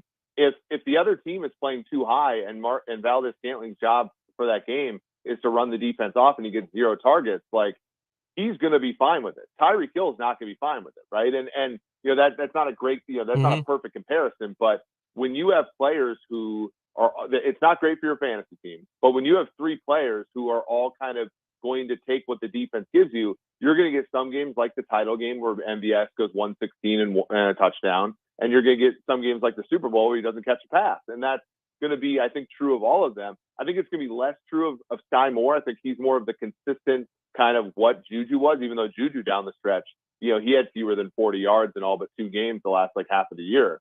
I think that, to your point, I think we're all going to look at each of the wide receivers individually and be a little disappointed. I think we're going to look at the group and say that's an okay group. All righty, last two for the road. When does Travis Kelce start to decline? What year? Yeah, I mean, every year it seems like that's the year. Probably this year, but he's defied logic so much. So it's a good question. All righty, and if I gave you the Eagles, Chiefs, and Bengals or the field for the Super Bowl, what are you taking? The field. I think the Bills are going to be a sneaky team this year. Everybody's counting them out, and we saw this in 2006 because they beat the Chiefs on the way to the Super Bowl. They kind of remind me a little of the Colts that year, where they had a number of years where they were a very elite team. They couldn't get over the hump, and every team's a team that can't get over the hump until they do. So I think Buffalo is a team to really consider as a Super Bowl contender this year. It's always a year late, just like it was for the Chiefs 18 into 19. Eric, thank you so much for the time. We appreciate it, my friend. Hey, thanks for having me on. Take care. That's Eric Eager of Sumer Sports. Coming up, we'll talk a little bit more of baseball.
And Fulton, the final hour on this Victory Monday. That is right. You don't back-to-back sweep the Royals on the road. Don't fact check that. That actually might have happened during their 11-game losing streak. But the Royals actually did win one last night. Ryan Yarbrough. Good for Ryan Yarbrough. Is that like the best moment for the Royals this year? Is that Yarbrough takes It might be the most feel-good moment. off the face, has to be on the shelf for two months, comes back, and then tosses an absolute gem. I think that's got to be like the feel-good moment of the Royals season. Or is it Freddie Fermin? And he's the best Royals hitter, according. Did that change over the weekend? Is Freddie Fermin still the best Royals it's hitter? probably not Freddie. Let me see. Despite and we don't want If we're just going by OPS plus, don't worry about, I know. He's played in enough games to count. By 5 points, Freddie Fermin still has the highest OPS plus of any Royals played significant game. That's a feel-good story. Technically, Matt Beatty has the most, but he played 3 games, so he definitely doesn't count. No, he doesn't count. No. But yeah, Freddie has the 115 OPS plus. Next highest is Vinny Pasquantino with 110. There you go. Well, we know Vinny's not going to go down. Just while we're here, would you like to know the other 2 Royals with an OPS plus above 100? Garcia? Correct. Who's the other? I think Sal's below now. Sal is just below. He's at 98.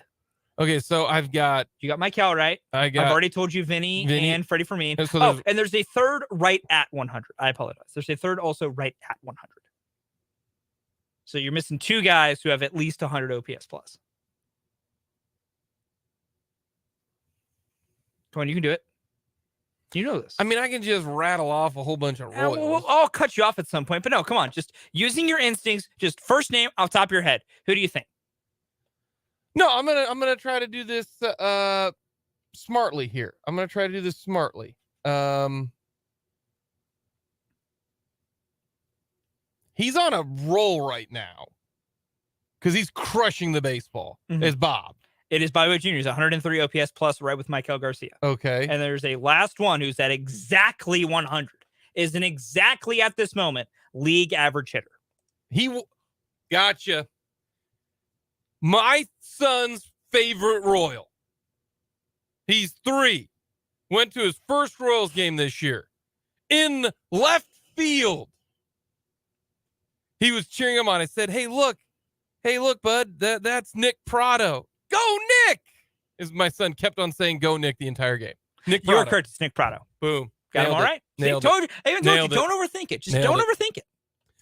Did the Royals overthink it with their draft? That is the question. What a segue. What a segue. What a And segue. we are going to talk all things Royals draft with the editor-in-chief of Royals Review, Max Reaper, joining us. Max, how are you doing on this day 2 of the of the Major League Baseball draft? I'm doing great, man. I don't know if this is the year you want to get your son into Royals baseball, though. That could really scar him for life. Well, he was more interested in the beer bat that I was drinking because he wanted to swing it back and forth. Therefore, I had to drink the 24 ounces in about a half an inning, which was well worth it because he tried to, when the pitch would go in, he would swing the beer bat, thus also, spraying people in front of him with the beer mist from the bat. But so it's all good. It's all good. He loved the ballpark. He's only 3. He won't know any different. So, but outside of that, I'm interested in your take on the Royals draft because you follow the draft much more than I do. Yes or no, like it or don't like it? First pick, taking a high school catcher. Well, first of all, I'm not like an evaluator. I'm not a scout. So these professionals know a lot more than me. I'm just kind of absorbing what people that have followed these guys all year and have evaluated these guys, kind of what they're going off of. But from kind of my perspective, it's a pretty big risk to go for a high school catcher, and I think it's been pretty well documented.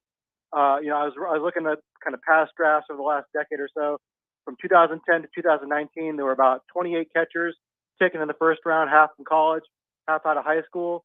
The college guys, 12 of them made the big leagues. That's a pretty good ratio. Mm-hmm. Some good names in there. Adley Rushman, Mike Zunino is a solid starter for years. Yasmani Grandal. Some good names in there. Of the 14 high schoolers, only 5 made the big league so far. And of those guys, the best you could say is like Bo Naylor of the Guardians, who's up in the big leagues but kind of struggling. Tyler Stevenson of the Reds, who's kind of a backup type catcher. So the track record isn't great. But that being said, I see what they like out of Blake Mitchell. He's the young high schooler they got out of Texas. He does have a left-handed bat that has some really good power potential. He does look like he's got the defensive gifts to stay behind the plate. But the question is, can he overcome those kind of odds and become a catcher who goes from high school to eventually the big league? And, the Royals kind of bucking conventional wisdom. I don't know if they're the organization that should be doing that. They don't have a great track record. If the Rays had drafted this kid, you might say, okay, well, they know what they're doing. They've been drafting and developing pretty good players, or the Orioles in recent years. But the Royals have had some major failures in the draft the last decade or so, but really beyond that. And they kind of needed to go with I think a little bit of a safer pick. Maybe go with conventional wisdom a little bit more. But they're gonna take a roll of the dice and gamble, and we'll see if it turns out. But I think a lot of Royals fans are a little disappointed that the team did take such a big gamble. Not just a first round pick, but their second round pick as well, a high school pitcher who does, so he throws some gas, upper 90s. Blake Walters out of Illinois. But again, high school pitchers are pretty risky. A lot can go wrong before it gets to the big leagues, and they don't have a great track record with pitching development either. So a lot of big risks. Hopefully it pans out, but I think a lot of Royals fans are pretty apprehensive right now. So I look at this draft as a unique one because this is really truly the first draft that Dayton Moore is not involved. Now, there are 2 ways to look at this. One, Dayton Moore ruled like, the Game of Thrones. I'm on the Iron Throne and I am going to be the one in charge. Give me the info and then I am choosing. Well, all of the info is still going to be the same for J.J. Piccolo. It's the same people. It's J.J. Piccolo, Lonnie Goldberg. Everybody's still the same. Is there a difference? You say, well, they've had a bad draft history the last, 7 or 8 years, going back to 2013, 2014. Well, Dayton Moore was the one picking. Is Dayton the sole guy who he picked wrong? Was he the only one picking guys and he got the info? Is it bad info that he got and therefore the Royals made a mistake and kept everybody the same? Or he just picked a bad guy from the info? How do you view that situation? Because to me, This isn't just they had a bad draft, just how much influence did JJ, did Lonnie Goldberg, did the scouts have? Or this will be completely new because we got a different guy making the selection. Yeah, it's always hard to kind of, get a peek under the curtain as to like what's going on in the organization. But my understanding is, the GM certainly has a big say in what goes on in the draft. I mean, I think maybe, he gets final approval, like with the final strategy of guys they're looking at. But ultimately, the picks are being made by the scouting director. And like you say, Lonnie Goldberg made those choices for several years. And the proof is in the pudding. You can look at his track record from, 2011, I think is when he took over, 2012. Till up until last year when Danny Ontiveros took over, but Goldberg's still in that room. He has a pretty big say in what goes on in the draft. And so, yeah, it seems like even though Dayton Moore is gone, you still have a lot of the same people who are making the evaluations, who are making the recommendations. And JJ Picollo has a final say, and he has, he's the one that kind of, stamps these picks and puts these people in place to make these decisions. But it's a lot of the same people that were here before. And so you do kind of have to question, with the track record they've had, should these people still be making these picks? And will they make the same mistakes that they've made before? And I think JJ Picollo would argue, look, we've been drafting talented players. It's been a problem at the major league level. We haven't had the right coaches in place. We haven't been using the data. He seems to feel strongly about his scouting department and his minor league development, which he's, pointed to several times as like, hey, we're getting guys to the big leagues. Look at our 2018 draft class.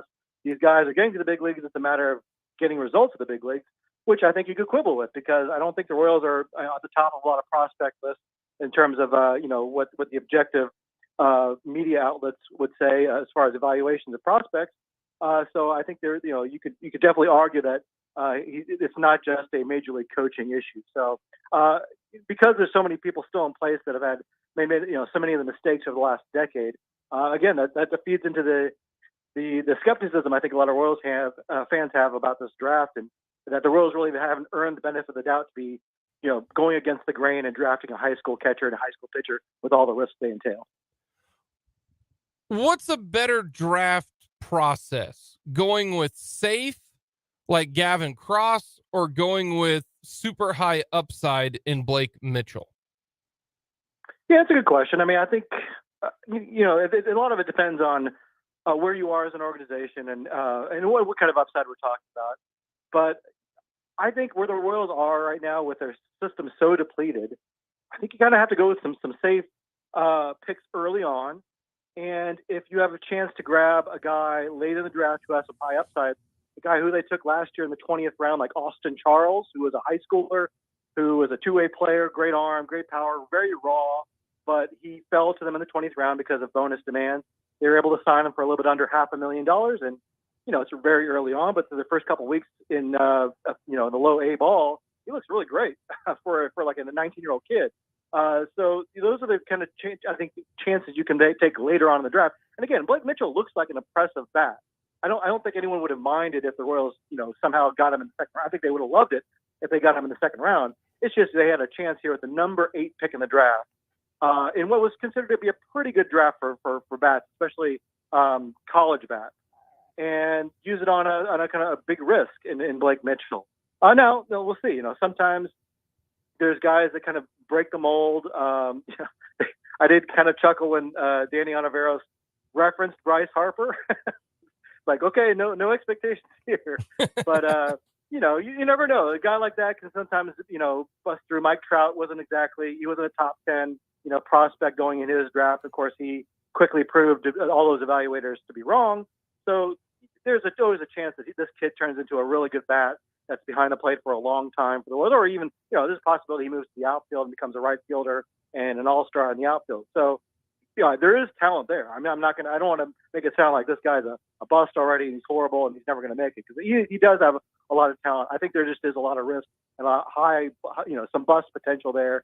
And I think that's why a lot of Royals fans are just really, really skeptical right now. Max Reaper is our guest. He's the editor-in-chief of Royals Review, joining us on our Filet and Place Wine and Spirits hotline. You can follow Max on Twitter at Max Reaper. So the Royals have now, thus far, because we have, the other parts of the rounds 3 through 10 are going on actively right now for the Major League Baseball draft. The Royals thus far have selected 3 bats and 3 pitchers. And I kind of want to focus on the 3 pitchers they have selected. We've mentioned already Blake Walters a little bit. He was their round 2 pick the other day as well. The Royals selected so far today, they've selected Hero Wyatt, a prep right-hander out of Connecticut, to join another prep pitcher they have out of Connecticut, and Frank Mazzucato.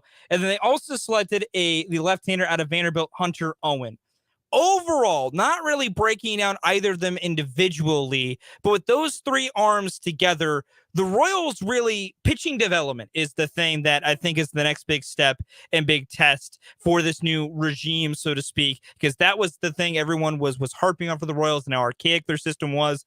How do you feel that the test will be with these guys? And more importantly, seeing what these guys are, with the 2 prep arms being big fastball guys with good secondary stuff, needing to develop a third pitch, and then Owen and Hunter Owen being more of a just big lefty with some solid pitches. What do you think is kind of the, I guess, should be the approach for the Royals pitching development department with these 3 guys? With the prep arms, it should just be take your time, see what you can develop them into, and then with Owen, it's just refine the stuff, or just what kind of test do you think that these guys pose to this pitching development team? Well, the high school arms, I do like the arms. My only issue is that I don't know if the Royals are the right organization to be taking high school arms and with their track record. But look, Blake Walters throws it in the high 90s already as a high schooler. That's really intriguing to work with. So I get what they're looking at. And Hero Wyatt, I believe is his name. It seems like he has some pretty good velocity as well. But it's going to take some refinement. Wyatt, I think, has some control issues already. He has a really nasty slider, but they're going to have to, teach him to throw it for strikes on a regular basis. And like you say, teaching a third pitch is going to be an issue with both of those arms. So they've got their work cut out for them. There is some upside there. I mean, Frank Mazzucato last year, another Connecticut high school player, I guess it was 2 years ago. He was a guy that I think the Royals fans were a little skeptical about because it seemed like he was a little bit of in the first 10 picks. But, he's off to a pretty good start. Now, it's still really early for him. He's in high A ball, still quite a ways from the big leagues. But right now he's on a good path. So we'll have to see if maybe these other 2 prep arms can follow that same path. Hunter Owen's a pretty intriguing guy. I mean, I think MLB Pipeline and Baseball America both had him as a top 60 prospect. So to get him in round 4, I think is a pretty good steal. Let's see if maybe that's a guy that fell a little bit because of bonus demands. I know he had a little bit of injury concern this year with some arm fatigue. Maybe that scared off some teams. But he fits the profile I like a lot personally. Just a big kid, 6'6", 260, kind of a nice deceptive delivery. Already has a pretty good fastball at 92, 90, 93, 94 miles an hour with a good slider. I think his floor seems pretty high. I think, you say it well, even if he doesn't cut it, he could end up in a bullpen as a lefty reliever. But there's a nice chance he ends up being a workhorse, like mid-rotation starter for you. So that's the kind of guy I was kind of hoping the Royals would target a little bit more. Maybe the upside isn't huge for them, but they could use just some guys in a rotation. They need to fill out the rotation because a lot of the arms they were kind of banking on haven't really cut it, and they need really a constant pipeline of guys coming up through that system. So we'll see. I mean, there's some of the younger guys they took the last couple of years in the draft are off to pretty good starts. Mazzucato, Ben Caderna, had some setbacks earlier this year, but he's been pitching well lately.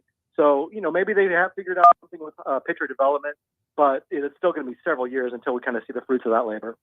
Kind of bird's eye viewing this draft a little bit through the first 6 picks here, Max. I guess going into the draft, what were you hoping the Royals were going to target and what you thought they should try and target as far as positions and types of guys and where you would like them to go on here early on? And how much do you feel like that they have, kind of aligned with what you thought they were going to do? And then just overall, do you feel even if there is some deviation, is a deviation worth the risk that they're taking? Yeah, I think I like the bats. I mean, a lot of people were saying that this is a really good draft, especially in the first round for bats, especially the college bats. And so there's a number of college infielders they passed over early on at pick number 8, guys like Matt Shaw of Maryland, Jacob Gonzalez, Enrique Bradfield, who I think would have fit in Kauffman Stadium really well as like a speedy defense-first center fielder out of Vanderbilt. Who, if you could teach him a little bit to get a little more power out of him, could be a really solid starter out there. I kind of wanted to kind of, I know they need to swing for the fences occasionally, but I kind of felt like they needed a safe pick, a college hitter who isn't that far from the big league, and can be an impact player. I don't mind taking some swings later on in the draft. I think getting, the prep arms in the middle rounds, that makes sense to me. If they don't pan out, oh well, but you do need to develop some pitching in this organization. But it seems clear that they're comfortable taking a much riskier approach, and they feel confident in their development abilities. And I don't know if their track record really justifies that confidence, but maybe they feel like they figured something out. And I guess kind of the thing I take away with is like no one really feels like their job's in jeopardy. I think if they felt like people are going to get, there's going to be a clear house cleaning after a season like this, or maybe next year, they probably would have played a lot safer, and they probably would have gone for someone who's pretty close to the big leagues. Instead, they this Blake Mitchell kid, as good as he is, it's going to be 4 or 5 years before he's really at the big leagues at an impact level.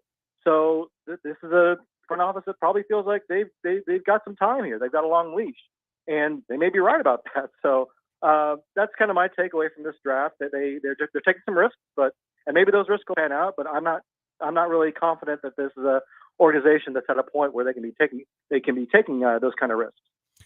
Alrighty, 2 for the road. Last 2 questions I've got for you, Max. When you say track record, they've got a new hitting development and new pitching development now. So is it the same track record? Yeah, I mean, that's always a big question. Is like, what's the players that don't pan out? Is it a drafting issue or is it a development issue? And I think, or is it a major league coaching issue? And I think the Royals have kind of clearly said it was a coaching issue. I don't know if that's the case. And if, the putting on the coaching staff kind of made it sound like we'd get some results pretty quickly. And I don't know if you guys have been watching the first half, but it doesn't seem like the pitchers are that much better at throwing strikes. It doesn't seem like the hitters are that much better at hitting with runners in scoring position. It still seems like we see a lot of miscues in the field, mental errors. It doesn't seem like a particularly well-coached team right now. So, maybe it's unfair to expect results this quickly when a lot of these coaches just got hired in the past off season. But if you're putting at the feet of the coaching staff, it shouldn't take a year, 2 years, 3 years for talented prospects like MJ Melendez and Daniel Lynch and all these other guys that were highly touted in the minor leagues to start producing and being impact players at the big league level. So we should start seeing results soon. And if Alex Zumwalt and Brian Sweeney are kind of worth all the print that was given to them in the off season, they're going to have to get results here in the second half. Last question. How many losses do the Royals have come October 1st? Last game of the year. What's the losses for the Royals? I think they're on pace for 115. They seem bad, but they don't seem that bad. That is like near historically bad. I mean, I think only the Tigers in 2003 and I think the Mets in 61, I think those would be the only 2 worst teams in that. And also the A's this year. I mean, they're on pace to kind of blow past that as well. So I'll put them like 51 wins, which isn't a whole lot better, but I feel like once they get some more younger players up here, and maybe we'll see some of these. MJ Melendez has really been terrible the first half. Maybe he starts hitting. Maybe Nick Prado I think has showed a little ups and downs, but I think I kind of like the trajectory he's on. Bobby Witt Jr. is really starting to heat up, like you guys talked about. So I think there are some things in the right direction. Michael Garcia will be up the entire second half, hopefully, and he's played really well. And they're a little healthier in the pitching staff. So I feel like 50 wins is within reach, which, my God, where have our expectations gone? But I'll say 51 wins by the end of the year. That's 111 losses, folks. That would be the most losses in Royals history by what? 5, because 106, yep, 106 is the mark. Woof. All righty, Max, thank you so much for the time breaking everything down. We appreciate it. Have yourself a great rest of the Major League Baseball draft. Thanks, guys. Max Reaper, editor-in-chief of Royals Review. 111. Fulton, do I need to switch it up? instead of asking, will the Royals lose 100 wins? Or will 100 games? Will the Royals lose 100 games to, will this be the worst record in Royals history? Yeah, buddy, we've moved to that part of the game. So we're now at, is it going to be 107 is the number? Because I hate that's it the here. number. You can tie it, which would be 106. Yeah. That's not the worst team No, ever. that's tied for the worst team. Is this going to be the worst? Is 107? They're on pace for 115, which you can fluctuate that. They did win yesterday. We'll get overreaction proper. So much. We got overreaction, proper reaction coming up next.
Proper reaction. People care way too much about Chiefsaholic. Overreaction, proper reaction. Overreaction. We care about him the proper amount. This story is amazing. This story has everything. It has thrills. It has a dude in a wolf mask running from town to town. It has several interesting bank robberies that were somehow successful. It has a guy leaving some cash in the woods with a glove. You learn he was laundering money through casinos. Like, Jake, we got the pit bosses involved. There were casinos involved in this now. Got a dude funding his trips to football games through illegal means. Okay. Oh no, we care about this the proper amount. Okay. There is no such thing as caring about this too much. And I say this as a man who will judge people for a lot of random things they're infatuated with. No, this is America's best story. Because it gets new twists every time and it's better every time. Chris Jones is trending on Twitter, and every time I see Chris Jones trending on Twitter, I get excited a little bit. Because then that means, ooh, contract extension? No. I don't know what he's trending for this time, but no. Too bad. No. Too bad. He's trending, saying Chris Jones is trending, obviously right next to Bambi. Okay. And Christian Wood. Cool. So Chris Jones, Bambi. There you go. Oh, that's a great combo right there. Yeah. I don't have like a good joke to follow that up with. I got nothing. Just going to quickly swing it a west on that one. Overreaction, proper reaction. And DeAndre Hopkins is waiting on the Chris Jones contract to decide where he's going to sign. Proper reaction, because he's going to wait on the Chris Jones contract extension. Let's say it happens, and the Chiefs save $10 million in cap space. Here's what they do. They sign DeAndre Hopkins to a 2-year deal worth $22 million with $7 million guaranteed. Look at that. Easy as that. No, it makes sense because the Titans and the Patriots have offered him a contract. He has not committed yet because he doesn't need to. He's obviously waiting on something.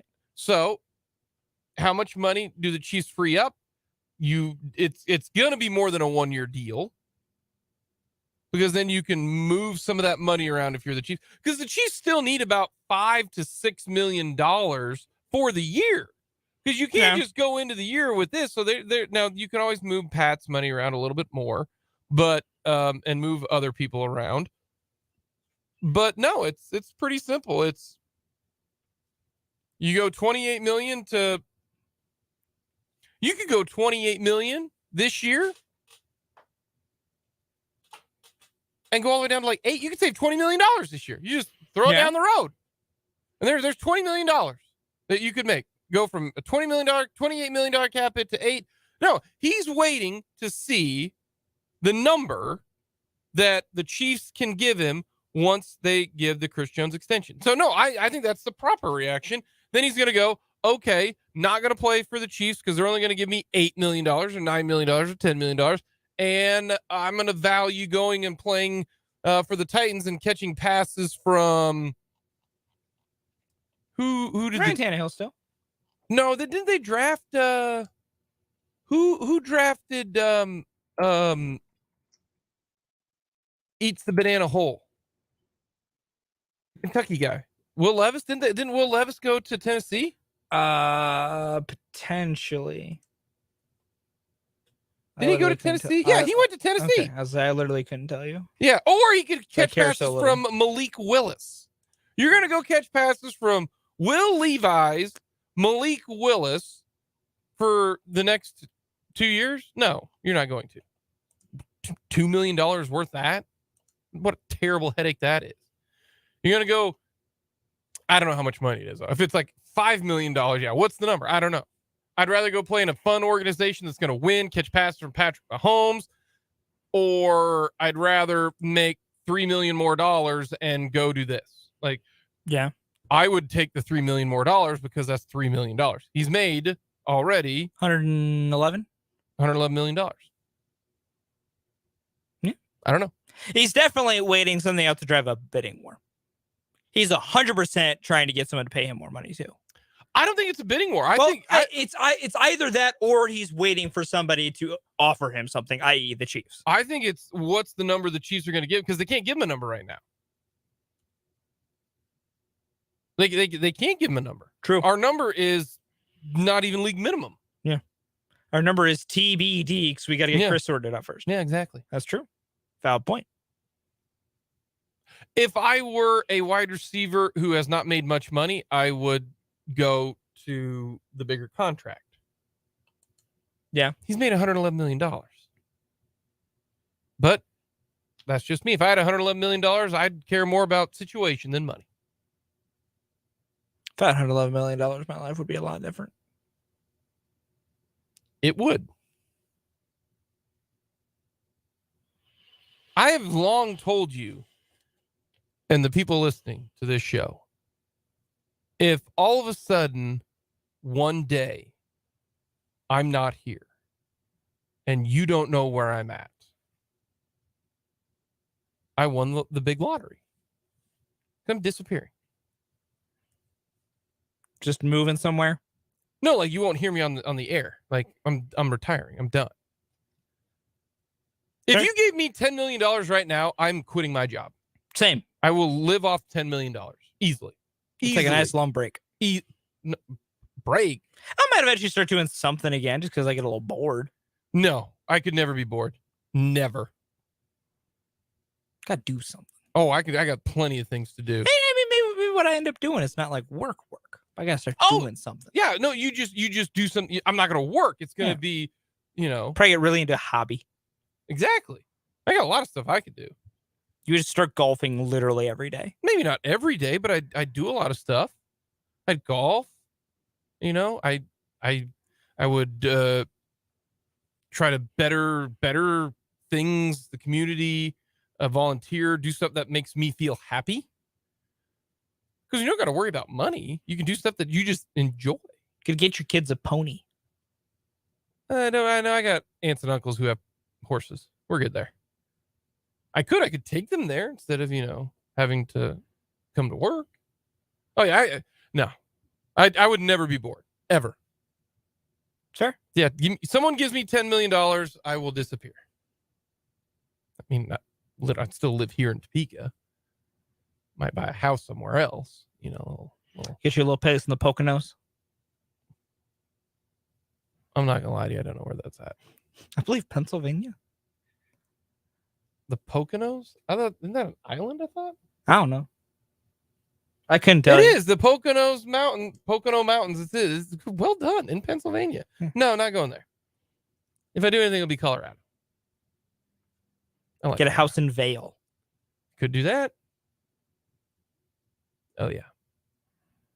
But he's made $111 million. Why would you want to go catch passes from Malik Willis or Ryan Tannehill? That sounds terrible. Or Will Levis. That sounds awful. Sounds like not a fun way to spend your day. No. Coming up next, we will get more into the Royals draft, and the more and more I think about it, the more and more I like this first round pick, and I'll explain why.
Night.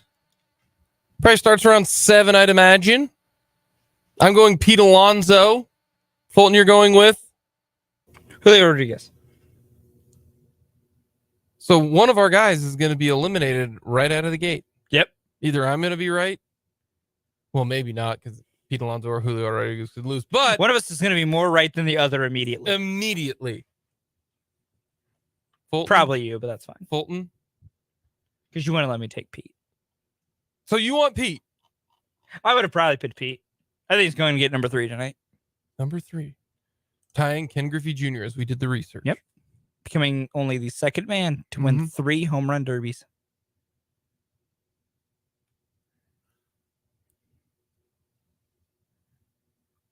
I have no problem with what the Royals have done with the draft. And the more and more I think about it, the more and more I'm understanding. The average year from a draft pick in college to get to the majors is what? 2 years? 3 years? From college? Yeah. 3 years? 2 to 3. 2 to 3. Brady Singer was drafted in 2018, and he made his major league debut in 2020. Same with Chris Bubich. So that was 2 years. Okay. This is why I can't get too fired up about this draft pick. Is this individual, whoever it was not going to help the Royals next year. They weren't.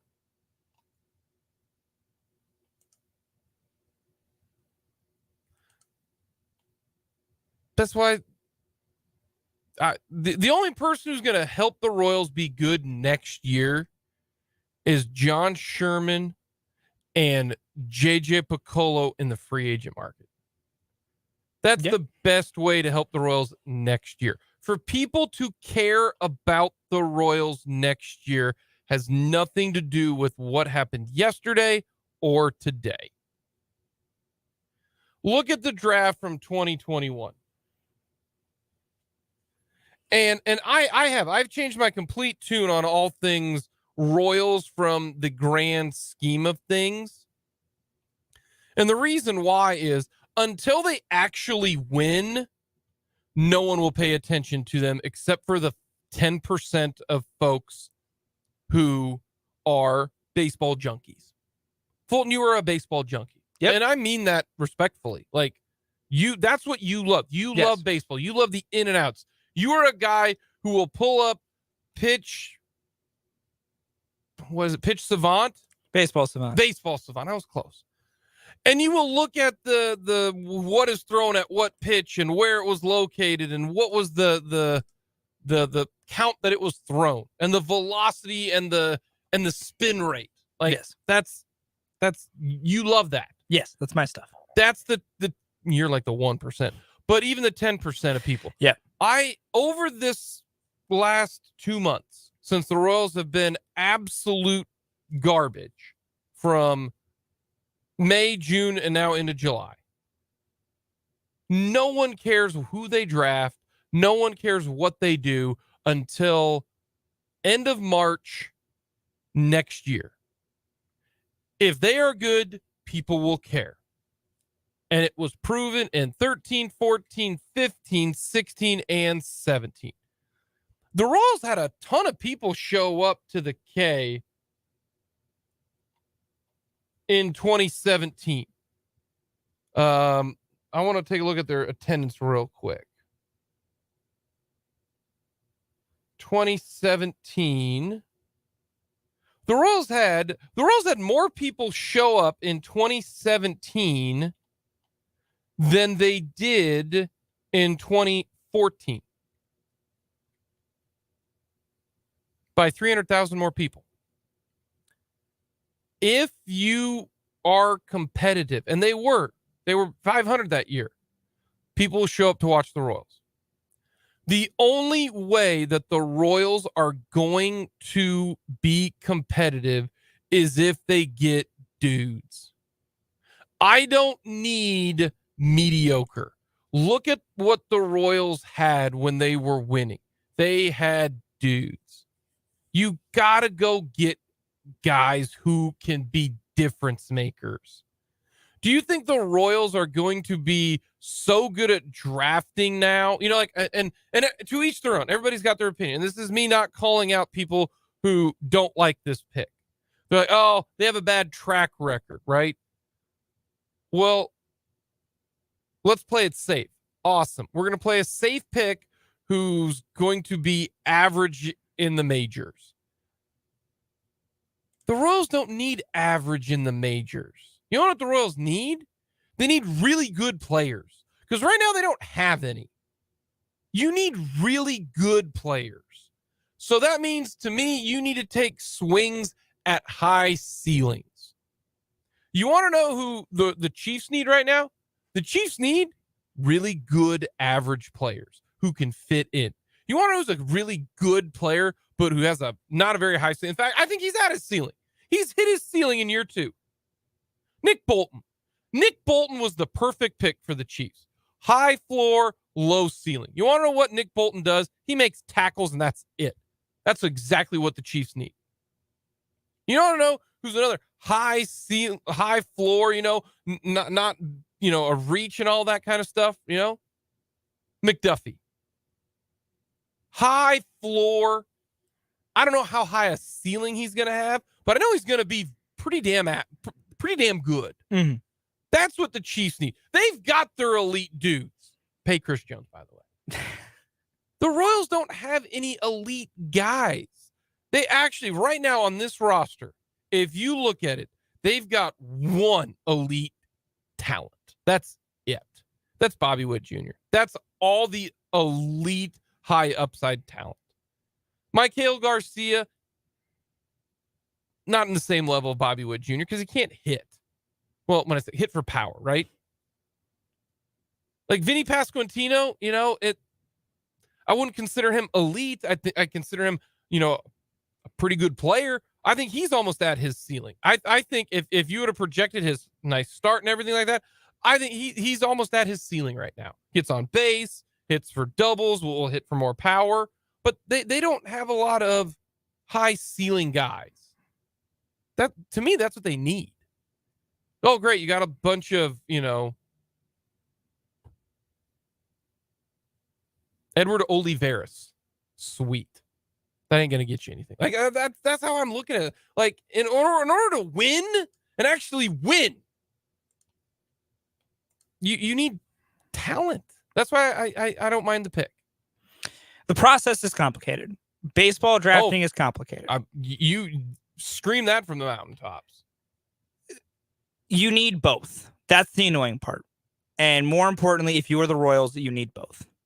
You need high upside players. You need guys with really high ceilings. But you know what you also need? You just need talent, period. You need the mid-level guys because you are depleted. And so that's why I see both sides. Like I've said, I've come around on Mitchell a little bit. I'm still wary about it because it is such a swing. But you know what? If you're going to take a swing, take a swing. It is what it is. We'll see what happens. But baseball drafting is difficult, and baseball drafting is not an easy thing to do, and very few organizations are consistently good at it. It comes down to development. The Royals can draft whoever they want to draft. They have to be able to develop them. Even the safe picks, you still got to develop it. And that's going to be the next big test for the Royals is can they develop talent? The discourse around this team is poison right now. That's what it is. Mm-hmm. Like, and that's where I'm at with all this. I'm at where I'm at when it comes to it. I was not the biggest fan of the Blake Mitchell pick because of the risks involved. I'm still kind of on the fence with it because of the risks involved, but he has enough potential that if they think they can develop something out of it, then All right. Show me you can do it. I've liked the other picks they've made. I really liked all the arms they've taken so far. But now it's up to the development team. If they can do it, we're awesome. We're golden. We're home. But if they can't, well, hope everyone's got their resumes updated. Coming up next, we'll wrap things up with the mic drop.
Wrapping things up with the mic drop, Fulton. What do you got?